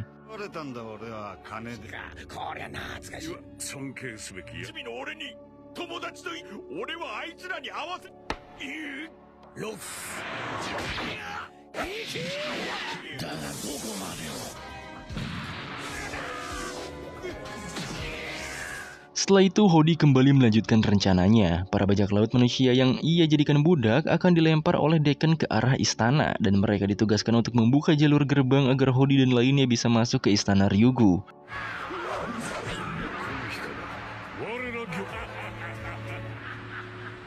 Di sisi Sanji dan Chopper, para pasukan Neptune tak bisa melawan karena mereka sangat kuat.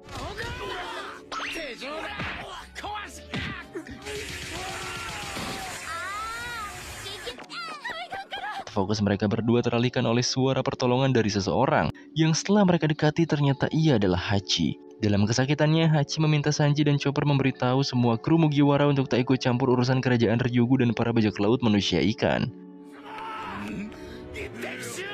Brook dan Menteri juga memberitahu Raja bahwa Shirahoshi telah diculik. Ditambah, para bajak laut manusia yang dilempar Dekken sudah memasuki area istana utama Raja. Luffy juga masih OTW ke hutan laut, yang mana menurut Shirahoshi di sana adalah makam dan ia sangat ingin ke sana. Kebetulan di hutan laut itu juga sudah ada Jinbei yang bertapa menunggu Luffy sejak 2 tahun lamanya.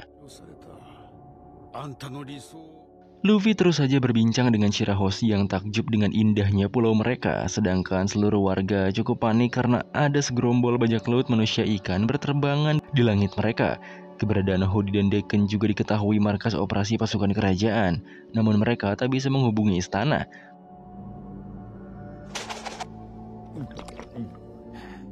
Hody dan Dekken akhirnya mengerahkan pasukannya. Para pasukannya itu berpencar ke segala penjuru pulau.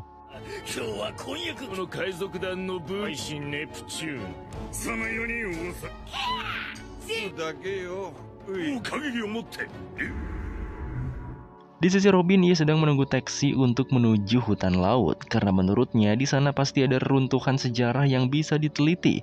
Tapi Robin malah dijegal oleh pasukan Neptune. Untungnya ia bisa melawan dan kabur dari sana.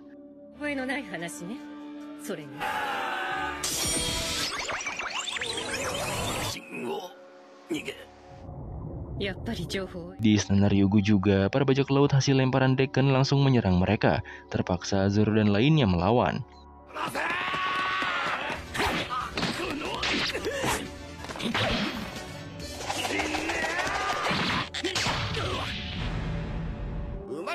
Setelah Zoro mengalahkan semuanya, sang raja pun lagi-lagi panik karena putrinya hilang. Sang raja berpikir mungkin Shirahoshi masuk ke dalam mulut Megalo. Argumennya itu sangat konyol sampai-sampai semuanya tak percaya padanya. Dalam perdebatan Nami dan Raja Neptune yang terus menyalahkan Mugiwara terhadap hilangnya Shirahoshi, seorang bajak laut tadi menarik tuas untuk membuka jalan gerbang menuju istana. Tentu saja Hody senang karena budaknya itu nurut sesuai rencananya. Di sisi Franky, ternyata tempat yang dimaksud adalah hutan laut, di mana kapal yang tenggelam dan terbawa arus akan berakhir di sini. Setelah dilihat-lihat, saudara Tom itu memuji kayu Adam yang didapatkan Franky. Saudara Tom bernama Dan sama sekali tak mirip dengan Tom. Dan pun memberitahu bahwa perbedaan wujud saudara antara manusia ikan memang hal yang lumrah. Semisal seorang duyung gurita menikah dengan manusia ikan hiu, maka salah satu anaknya ya duyung hiu. Jadi bukan hanya keluarga saja, tapi setiap individu memiliki perbedaannya sendiri. Dalam perbincangannya, Franky bertanya pada Dan, siapa seseorang yang dari tadi duduk di sana? Kata Dan, ia adalah Jinbei yang sedang tapak menunggu seseorang.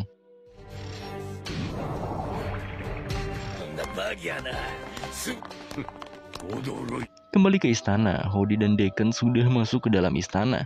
Menteri juga kenal dengan Hody karena ia adalah mantan pasukan kerajaan.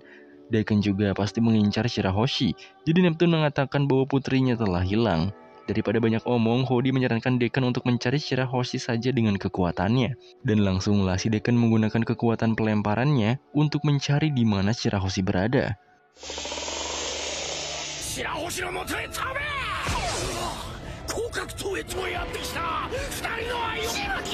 Di sisi Luffy, ia dan Shirahoshi melihat awan yang unik sampai si duyung besar ini mewek lagi karena keinget bapaknya.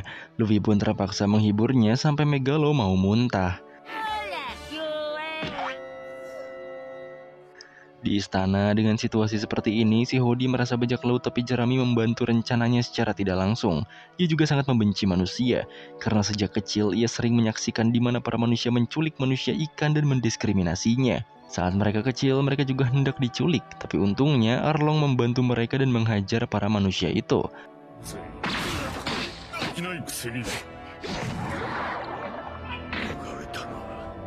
Setelah kejadian itu, Hody sangat mengagumi ambisi Arlong untuk menghancurkan sifat sombong mereka. Dan sekarang, ia akan meneruskan impiannya. Ia juga berlatih untuk menjadi anggota Arlong, demi membantu Arlong menguasai dunia lewat East Blue. Tapi Arlong malah dihentikan oleh para manusia yang tak lain adalah Luffy. Hody juga menunjukkan kekuatannya dengan mencengkram dinding istana Ryugu hanya dengan satu tangan.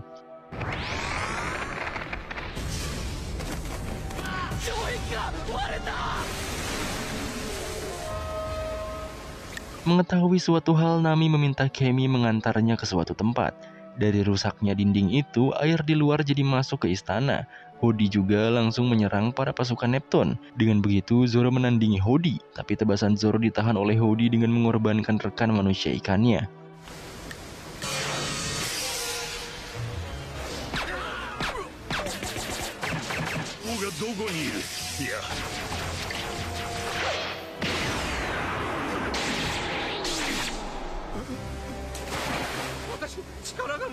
Usopp dan Brook hanya bisa membuka ikatan sandaraan mereka, dan pertarungan pun terjadi antara bajak laut manusia ikan melawan Zoro dan Usopp.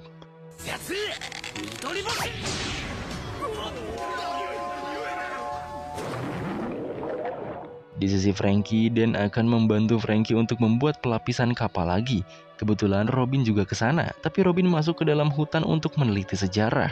Duel antara Zoro dan Hody juga sengit, karena Zoro harus melawan Hody di dalam air.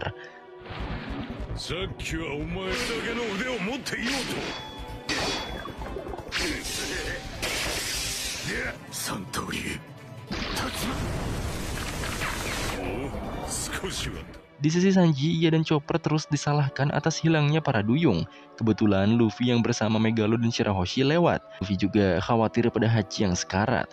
Saat semua orang menyalahkan mereka atas hilangnya para duyung, Megalo tak kuat menahan Shirahoshi lagi di mulutnya, sehingga ia memuntahkan Shirahoshi. Orang-orang kembali kaget dan berpikir bahwa Luffy benar-benar penjahat dengan bukti itu.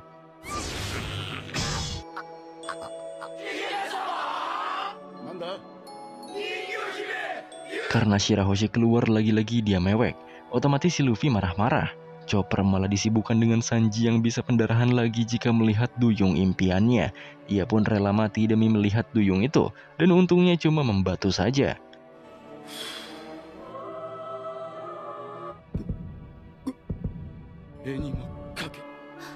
Tidak hanya di situ, para warga malah akan menyerang Luffy dan lainnya untuk melindungi Shirahoshi. Luffy dan lainnya diikat, sedangkan Dekken datang untuk menculik Shirahoshi. Lagi-lagi para warga akan melawan Dekken.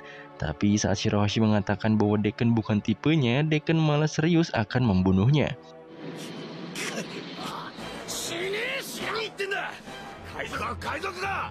Karena Dekken sudah keterlaluan dan warga juga tak bisa apa-apa, Luffy akhirnya berusaha mengalahkan Dekken dengan lengan dan kaki terikat.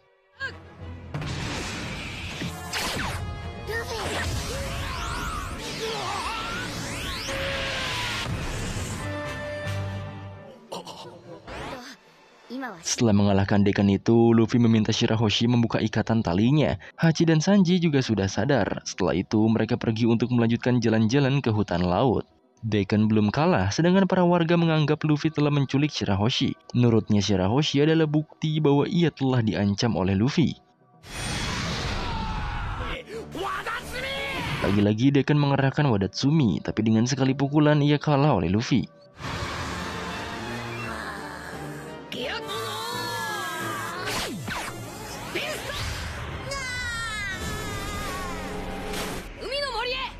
Duel Zoro dan Hody tetap berlangsung. Sedangkan Nami menuju hutan laut diarahkan oleh Kemi untuk bertemu Jinbei. Ia sepertinya paham suatu hal. Di sisi istana, sang raja juga merasa tak cukup kuat untuk melawan Hody. Ia akan merelakan status rajanya sekarang. Usopp juga khawatir akan Zoro. Setelah ia cek, ternyata Zoro berhasil menebas Hody di dalam air.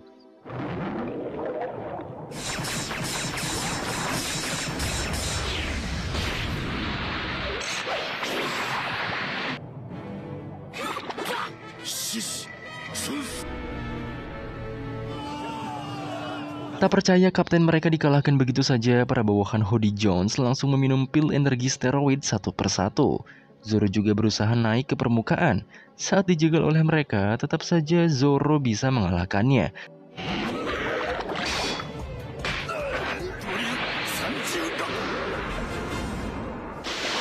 Raja Neptune juga berniat menyelamatkan orang-orang di istana itu dengan membawanya di tubuhnya. Dengan kekuatannya, ia melawan para bajak laut itu.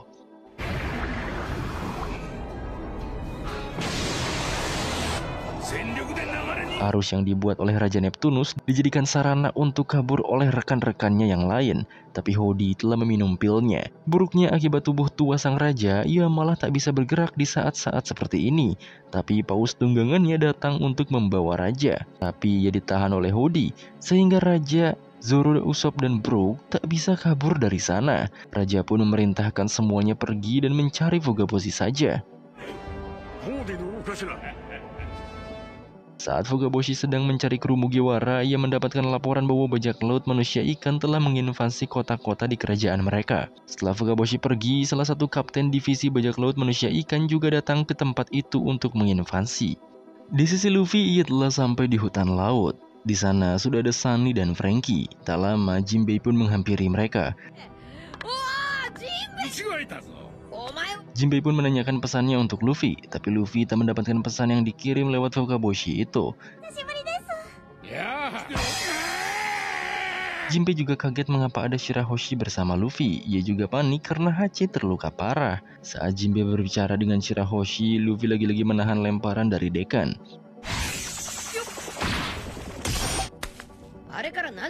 Jinbei juga bingung dan kaget mengapa si Luffy bisa-bisanya membawa Shirahoshi ke hutan laut. Pada akhirnya Shirahoshi bisa berziarah ke makam ibunya, yaitu Ratu Otohime. Pengejaran Vanderdecken juga dimulai setelah ibunya wafat, makanya selama 10 tahun Shirahoshi tak dibiarkan keluar. Tak lama dari itu, Nami dan Kemi datang. Mereka pun berkumpul di hutan laut ini. Jinbei juga meminta maaf karena pesannya tak langsung sampai pada Luffy, sehingga terjadi keributan yang tak terduga. Jinbei juga meminta waktu Luffy karena ia ingin bercerita setelah 2 tahun lalu bertemu dengannya. Ia juga berterima kasih kepada Luffy karena telah menghentikan kebrutalan Arlong di East Blue. Jinbei juga mengakui bahwa kebrutalan Arlong adalah tanggung jawabnya. Sontak semuanya terkejut.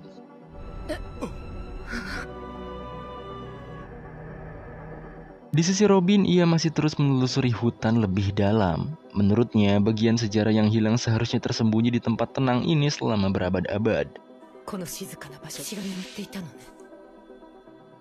Dan akhirnya, ia menemukan Poneglyph di pulau manusia ikan ini.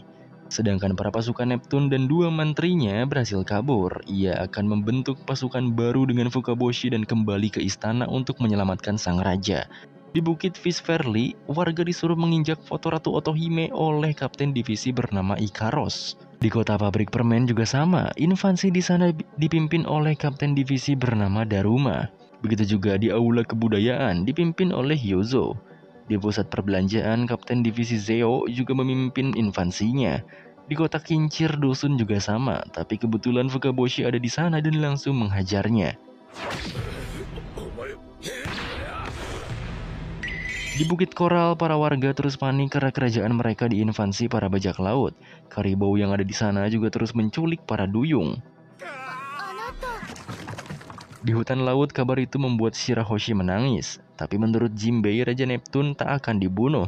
Ia juga akan menyelamatkannya. Nami juga terus meminta penjelasan soal tanggung jawab Jinbei atas kebrutalan Arlong. Dan Sanji juga memperingati Jinbei untuk berhati-hati dalam ucapannya. Karena Nami dan kampung halamannya adalah korban dari kegilaan Arlong di East Blue.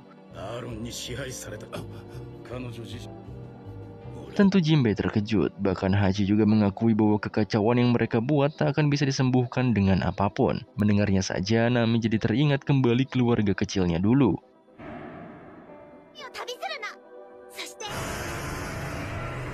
Ketika ia kehilangan ibu angkatnya dan harus bekerja sejak kecil dengan Arlong sebagai pembuat peta, bahkan janji yang Arlong buat tak pernah ditepati dengan serius olehnya. Tapi Nami tetap berpikir rasional, di mana ia juga cukup paham pandangan manusia terhadap manusia ikan setelah ke Sabaody, di mana Kemi diculik. Ia juga tak percaya dengan apa yang ia lihat saat itu. Uniknya, Sabaody Park juga sama dengan Arlong Park. Hachi yang mendengarnya sampai berlutut. Bahkan untuk dimaafkan Nami saja ia tak mampu menerima maafnya. Hachi juga sedikit menceritakan masa kecilnya, di mana saat itu Arlong, Chow, Kurobi, dan dirinya mencoba untuk mengetahui kehidupan manusia di daratan. Soal saling membencinya manusia dan manusia ikan juga sudah terjadi sejak lama. 200 tahun yang lalu, kerajaan Ryugu juga menjadi salah satu bagian dari negara pemerintahan dunia, dan mereka membina hubungan baik dengan manusia. Raja juga turut serta ikut rapat pertemuan pemimpin dunia. Meskipun begitu, manusia tetap tidak menyukai manusia ikan. Dan juga menambahkan bahwa setelah era bajak laut dimulai, para manusia menebar ketakutan di penjuru pulau manusia ikan. Saat itu, pulau manusia ikan pernah jatuh ke tangan manusia. Dan Shirohige menyelamatkan pulau ini dengan mengklaim bahwa pulau tersebut adalah daerah kekuasaannya. Kedamaian pulau pun terjadi setelah itu. Tapi kebencian manusia pada manusia ikan tetap ada. Yang paling aneh adalah orang-orang berkuasa pun takut akan terjadinya perubahan. Meskipun pemerintah telah memperkecil jarak antara dua ras itu, tapi masih tetap ada orang dari pemerintahan yang melakukan hal yang tidak seharusnya dilakukan. Lalu suatu ketika muncullah dua orang yang mengubah harapan terhadap pulau manusia ikan. Pertama adalah Ratu Otohime. Ia adalah orang yang terus mencoba memberikan pengertian baik tentang manusia pada manusia ikan. Dan ia adalah ibu Shirahoshi. Yang kedua adalah Fisher Tiger. Ia orang yang dengan lantang menyerukan pertentangan dengan manusia dan melanggar aturan dunia yang tak masuk akal. Ia juga sendirian membebaskan semua budak di Merijoa. Setelah itu, Fisher Tiger membentuk bajak laut matahari yang beranggotakan manusia ikan dan mantan budak. Salah satunya Jinbei, Arlong, dan juga Hachi. Setelah itu, Jinbei pun bersedia menceritakan awal bagaimana Arlong menginvasi desa Nami. Saat itu, 16 tahun yang lalu di Pulau Manusia Ikan ada seorang perampok. Bukan warga biasa yang menyelamatkan, tapi Ratu Otohime sendirilah yang menyelamatkan bocil itu dari perampok. Ia menggambar perampok itu sampai tangannya berdarah. Si perampok juga belum puas, ia terus mengatakan bahwa keluarga kerajaan tak akan pernah mengerti sulitnya dirinya. Tapi Otohime terus menggambarnya sembari menangis. Otohime menangis karena ia juga salah sebagai keluarga kerajaan. Mengapa dirinya tidak tahu ada rakyatnya yang kesulitan sampai merampok? Tentu saja alasan perampokan itu pasti karena hidup mereka miskin dan tak bisa menghasilkan uang. Disitulah semua orang juga menangis haru karena keduanya sama-sama pengertian. Si perampok juga dibawa, sedangkan Otohime yang memiliki sifat ambisius dan penuh kasih sayang melanjutkan belusukannya. Ia juga berbicara dengan rakyatnya bahwa mereka harus lebih dekat dengan manusia dan memberikan pengertian baik. Baginya, tak semua manusia sejahat para bajak laut yang menculik manusia ikan, atau bangsawan yang memperbudak manusia ikan. Pasti ada banyak manusia baik di luar sana, karena keburukan itu hanyalah sebagian dari sifat individu makhluk saja baginya. Begitu juga dengan kebaikan. Jadi pasti banyak manusia baik juga, hanya saja mereka belum saling mengerti. Ratu Otohime juga meminta rakyatnya mengisi formulir untuk persetujuan pindah lebih dekat ke permukaan. Tapi para rakyat masih belum mau menerima hal itu, walau Ratu sendirilah yang berbicara. Jinbei yang masih jadi pasukan kerajaan juga mengatakan bahwa aksi Otohime akan sia-sia karena sejarah tak akan bisa diubah. Setelah kegiatannya tadi, Ratu kembali ke istana dan disambut oleh anak-anaknya. Shirahoshi juga masih bayi saat itu. Sedangkan Raja Neptune dan dua menterinya masih mengobrol soal Otohime. Impian sang ratu adalah kehidupan yang sama seperti sejarah manusia ikan yang ditinggalkan pendahulu mereka, tapi selama berabad-abad tak pernah terwujud. Para bajak laut juga minum-minum di bar duyung saat singgah di pulau ini. Diskriminasi tetap terjadi oleh manusia, makanya Jinbei kadang melerai hal-hal itu. Jinbei juga memberitahu tempat yaitu distrik manusia ikan, di mana anak-anak yang tak ada hubungan darah tumbuh di sana. Sebagian besar anak-anak di sana mulai tak terkendali dan tak bisa diatasi lagi. Dan tempat itu menjadi area bebas hukum. Yang memimpin tempat itu adalah Fisher Tiger. Tapi ia pergi dari pulau untuk berpetualang. Cerita kembali dimulai. Saat itu Arlong mengambil kertas tanda tangan karena ia benar-benar tak setuju harus mendekat dengan manusia. Bahkan saking bencinya Arlong pada manusia, ia berani melawan pasukan kerajaan yang menghadangnya. Tapi Arlong nurut oleh Jinbei. Mereka sangat mengenal satu sama lain karena Jinbei juga berasal dari distrik Fishman. Jinbei sudah seperti abang-abangan bagi Arlong. Mereka adu bacot, tapi untungnya Fisher Tiger pulang dan mengejutkan mereka semua. Mereka berdua juga dekat dengan Fisher Tiger. Fisher Tiger sudah seperti abang-abangan bagi Jinbei dan Arlong. Setelah itu Tiger melapor pada raja. Di sana ia melaporkan bahwa dirinya tak tahan dan membebaskan para budak. Kabar Tiger melawan Tenryubito dan mendapatkan nilai buruan tentu menjadi tentu menjadi ketakutan dan tersebar di penjuru pulau. Jinbei juga berhenti jadi pasukan kerajaan. Arlong dan krunya juga bergabung dengan Visor Tiger untuk membentuk bajak laut. Untuk melawan dunia, Tiger juga menutup tanda budak di tubuh krunya, dan begitulah bajak laut matahari dibentuk. Tersebarnya kabar Tiger yang sendirian melawan Tenryubito dengan membebaskan para budak, Raja dan Ratu Otohime berdiskusi kembali. Apa yang Tiger lakukan bisa mencoreng nama manusia ikan. Bahkan akan sulit mendapatkan penerimaan dari manusia. Tapi Otohime mewajari hal itu. Ia merasakan kebencian Tiger yang memutuskan melakukan hal tersebut. Semua warga manusia ikan juga bangga dengan apa yang Tiger lakukan. Bahkan ketika Otohime berusaha mendapatkan tanda tangan warga, mereka menolak karena lebih pro pada Tiger. Di sisi Hody Jones dan rekan-rekannya juga sama, mereka bangga akan hal itu dan berniat melakukan hal yang sama di masa depan nanti. Di sisi bajak laut matahari, Hachi melihat angkatan laut yang mendekati mereka. Tiger sebagai kapten pun meminta semuanya menyerang karena pasti angkatan laut itu juga mengincarnya.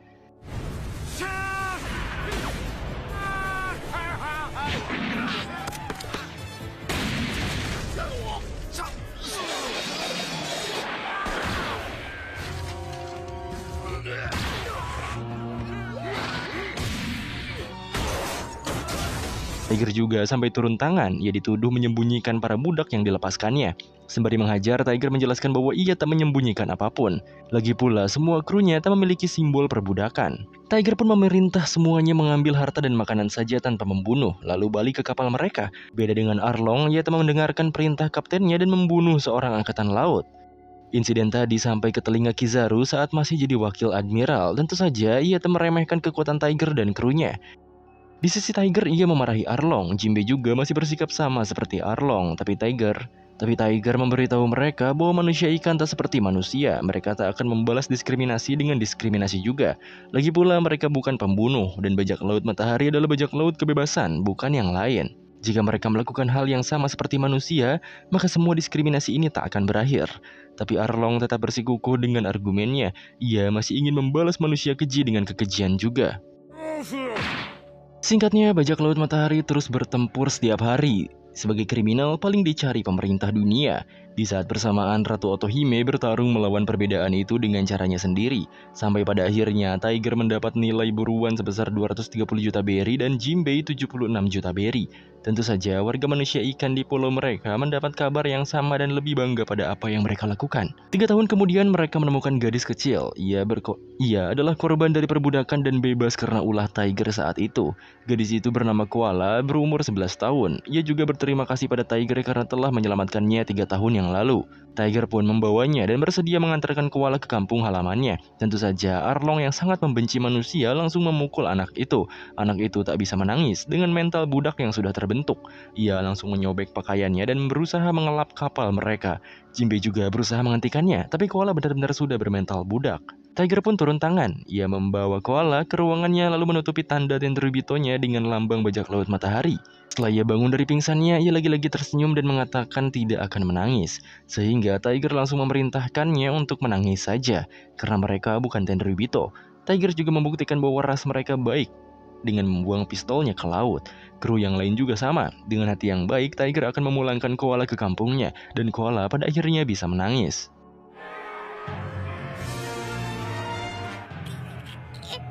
Singkatnya, mereka telah mendapat Eternal Pulse kampung halaman Koala. Sembari menuju ke sana, Koala juga didandani selayaknya perempuan. Arlong juga hanya diam saat kru yang lain bermain dengan Koala. Saat Koala lagi bersih-bersih, Aladdin meminta Hachi membiarkannya sejenak. Untuk menyembuhkan mentalnya, mereka harus perlahan-lahan mengobatinya. Sedangkan Arlong masih menantang. Ia terus mengatakan bahwa Koala juga sama seperti manusia yang lain. Jinbei akhirnya turut bicara karena sifat manusia menurutnya tak semuanya sama. Ia juga menanyakan Koala mengapa ia takut pada mereka. Koala menjawab bahwa ia takut karena belum tahu apa-apa tentang mereka.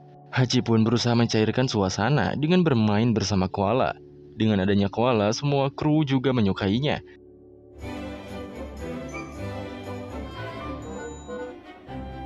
Dan pada akhirnya mereka sampai di kampung halaman Koala yaitu Full Shot Island.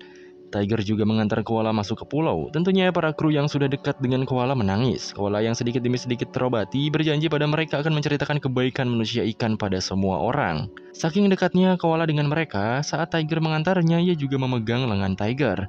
Sedangkan Arlong ia masih saja dengan rasa bencinya pada manusia. Dan Jinbei sudah cukup berubah. Pada akhirnya, koala bisa kembali pada ibunya di desa itu. Tetapan orang desa juga masih sinis pada Tiger, padahal jelas-jelas ia mengantarkan koala ke kampung mereka. Tiger pun pergi sembari mendengarkan teriakan koala dengan terima kasihnya.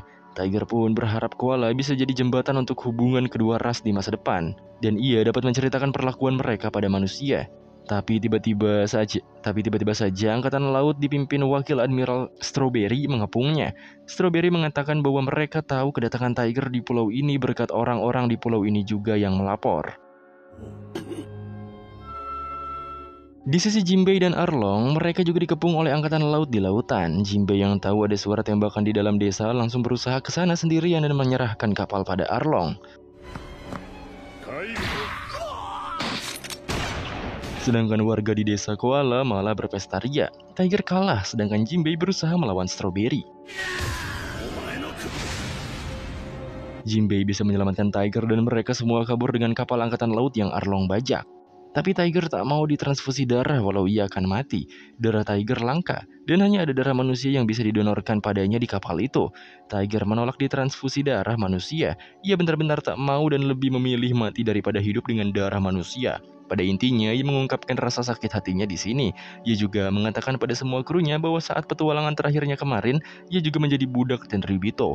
Walau ia bisa membebaskan diri dari perbudakan itu, ia tak bisa melupakan kekejaman mereka. Ia yang juga setuju pada apa yang dilakukan Ratu Otohime, mungkin perdamaian akan didapatkan lewat generasi baru seperti Koala yang belum tahu apa-apa. Ia juga tetap meminta semua krunya untuk tutup mulut dan tak memberitahukan siapapun atas apa yang manusia lakukan pada mereka. Baginya, di luaran sana, masih ada manusia yang tidak sama seperti yang mereka temui sejauh ini. Dengan tangisannya, ia mengatakan bahwa dirinya sangat membenci manusia, lalu tewas di depan krunya.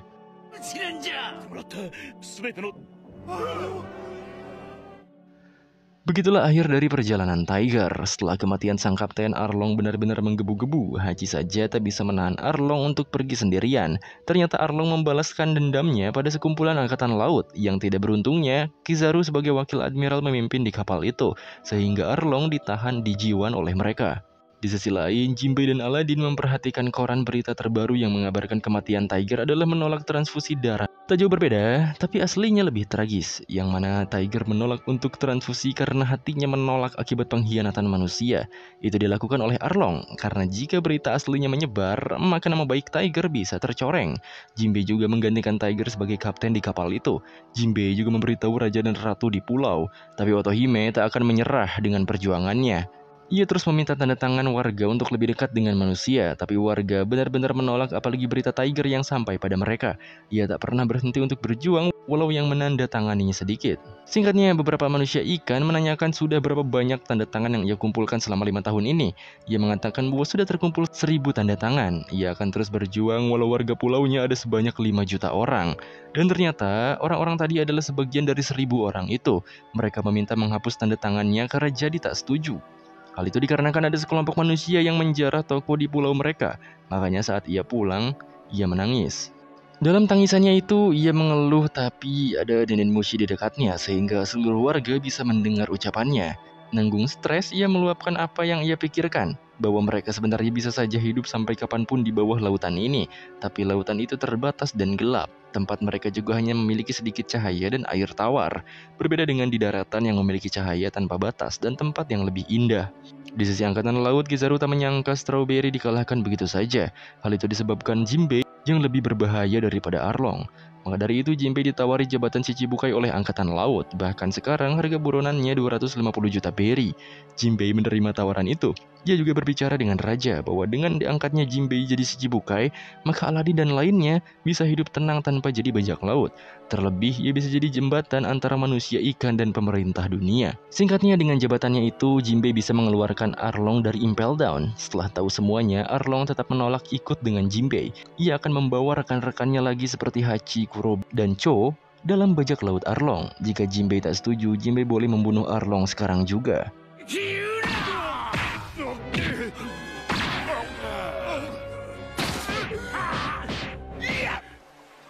Walau sudah bertarung dan ada kesempatan membunuhnya, Jinbei tak kuasa melakukan itu. Ia malah membiarkan Arlong pergi dan melakukan apa yang ia suka.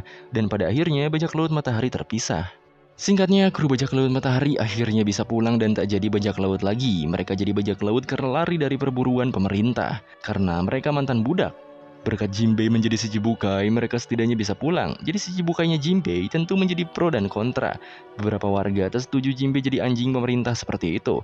Dan Jinbei menyadari hal itu juga. Di sisi Raja dan Ratu, Ratu tak akan menyia-nyiakan pengorbanan Jinbei. Jinbei akan jadi jembatan antara manusia, ikan, dan pemerintah. Agar suara mereka bisa lebih mudah tersampaikan. Singkat cerita, ada sebuah kapal yang tenggelam dan terbawa arus. Bukan kapal bajak laut, melainkan kapal Tenryubito. Otohime juga langsung bergegas ke sana. Kapal yang tenggelam itu menyisakan Saint Miosgard, satu-satunya yang selamat di sana. Semua warga hanya diam karena tahu kelakuan Tenryubito bagaimana. Deacon yang tahu juga langsung ke sana. Miosgard juga mengingat kejadian sebelumnya. Saat itu, ayahnya mengatakan bahwa dengan Jinbei jadi Shichibukai, banyak manusia ikan yang pura-pura jadi bajak laut matahari di bawah komando Jinbei. Makanya Jinbei bisa membebaskan mereka. Miosgard berusaha menangkap para manusia ikan yang bebas itu sampai ke pulaunya sekarang. Bawahan Jinbei yang kemarin pulang datang pada Miosgard untuk membalaskan dendam mereka. Warga juga setuju. Tapi saat mereka hendak menembak Miosgard, Otohime datang dan malah terkena tembakan itu. Penembakan itu disaksikan oleh Jinbei dan anak-anak Otohime sendiri. Tentu saja mereka panik. Di saat Otohime terlalu gegabah dengan sok menyelamatkan manusia itu, ia malah disandera oleh Miosgard. Shirahoshi kecil yang khawatir menangis sampai menggetarkan keadaan. Bahkan tangisannya itu mengundang para Seeking ke sana. Jinbei dan Otohime menyadari suatu hal dalam diri Shirahoshi. Bahkan Hori dan Dekan. Dekan malah memiliki niatan buruk karena menurut legenda ada seekor duyung yang bisa mengendalikan Seeking. Saking luar biasanya kemampuan itu, leluhur Dekan alias Vander Dekan I sampai memutuskan ke dalam lautan. Dekan akhirnya akan memanfaatkan hal itu dengan cara menikahinya. Singkatnya, setelah Tenryubito itu ditolong dan diantar pulang, bukannya terima kasih, ia malah terus-menerus menghina bahkan akan memperbudak mereka lagi nantinya. Untuk menyuarakan lebih jauh lagi, Otohime berniat pergi bersama Miosgard. Awalnya semua orang menolak hal itu, tapi ia benar-benar percaya apa yang dilakukannya bisa mengubah keadaan mereka. Setelah kepergian ratu, semua warga galau apalagi keluarga kerajaan. Dekan juga memiliki ide untuk membuat Shirahoshi bertambah dewasa dengan cepat menggunakan kotak tamate. Tapi mereka harus mencarinya. Setelah lamanya ratu pergi dari pulau mereka, akhirnya ia kembali. Kepulangannya membawa hasil. Ia berhasil meyakinkan Tenryubito dan pulang membawa sebilah kertas berharga yang berisi masa depan pulau mereka. Di depan banyak warga, ia pun berpidato dan menunjukkan hasil kongres tersebut. Intinya, mereka bisa menjalin hubungan dengan manusia jika banyak di antara warga setuju mengisi formnya. Awalnya semua warga diam, tapi ternyata mereka serius dapat harapan kembali dan mengisi formnya. Setelah itu ia pun pulang. Ia berbicara dengan anak-anaknya bahwa para duyung bisa bicara dengan ikan, tapi tidak dengan sang raja lautan. Dan menurut legenda, setiap 1000 tahun sekali akan terlahir seorang anak yang bisa berbicara dengan Seeking. Dan ia adalah Shirahoshi. Mungkin ia akan digiring oleh seseorang sehingga bisa mengubah dunia. Begitulah cerita legendanya. Jika memang iya, maka Shirahoshi bisa jadi kunci untuk kedamaian pulau mereka. Ketika hari demi hari tanda tangan itu terkumpul, terjadi insiden pembakaran dan penembakan Ratu Otohime.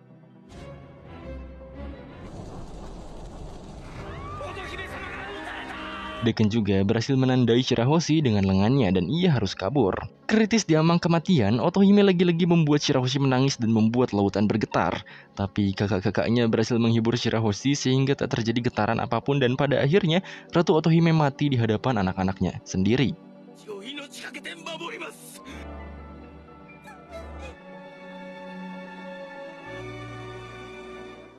Jinbei yang menyaksikan insiden itu merasa sedih. Ia juga terus mencari siapa pelakunya dan para pasukan Neptune menemukan seorang manusia yang terkapar di sana.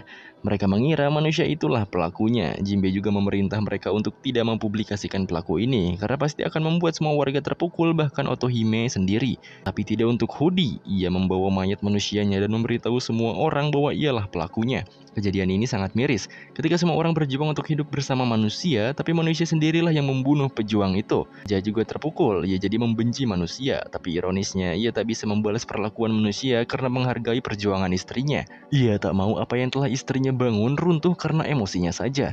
Setelah beberapa hari raja mengurung diri, ia akhirnya keluar untuk pemakaman sang istri. Saat itu, ia mendapatkan surat yang mengarah ke Shirahoshi terus-menerus dari Dekan yang ingin menikahi anaknya.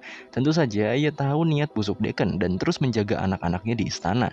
Makanya Shirahoshi dan kakak-kakaknya tak bisa ikut ke pemakaman ibu mereka. Saat pemakaman, Fukaboshi berpidato menggunakan Dendenmushi visual pada semua warga, bahwa mereka harus meneruskan mimpi dari Otohime, yaitu hidup berdampingan dengan manusia, walaupun mereka harus mengulanginya dari awal lagi.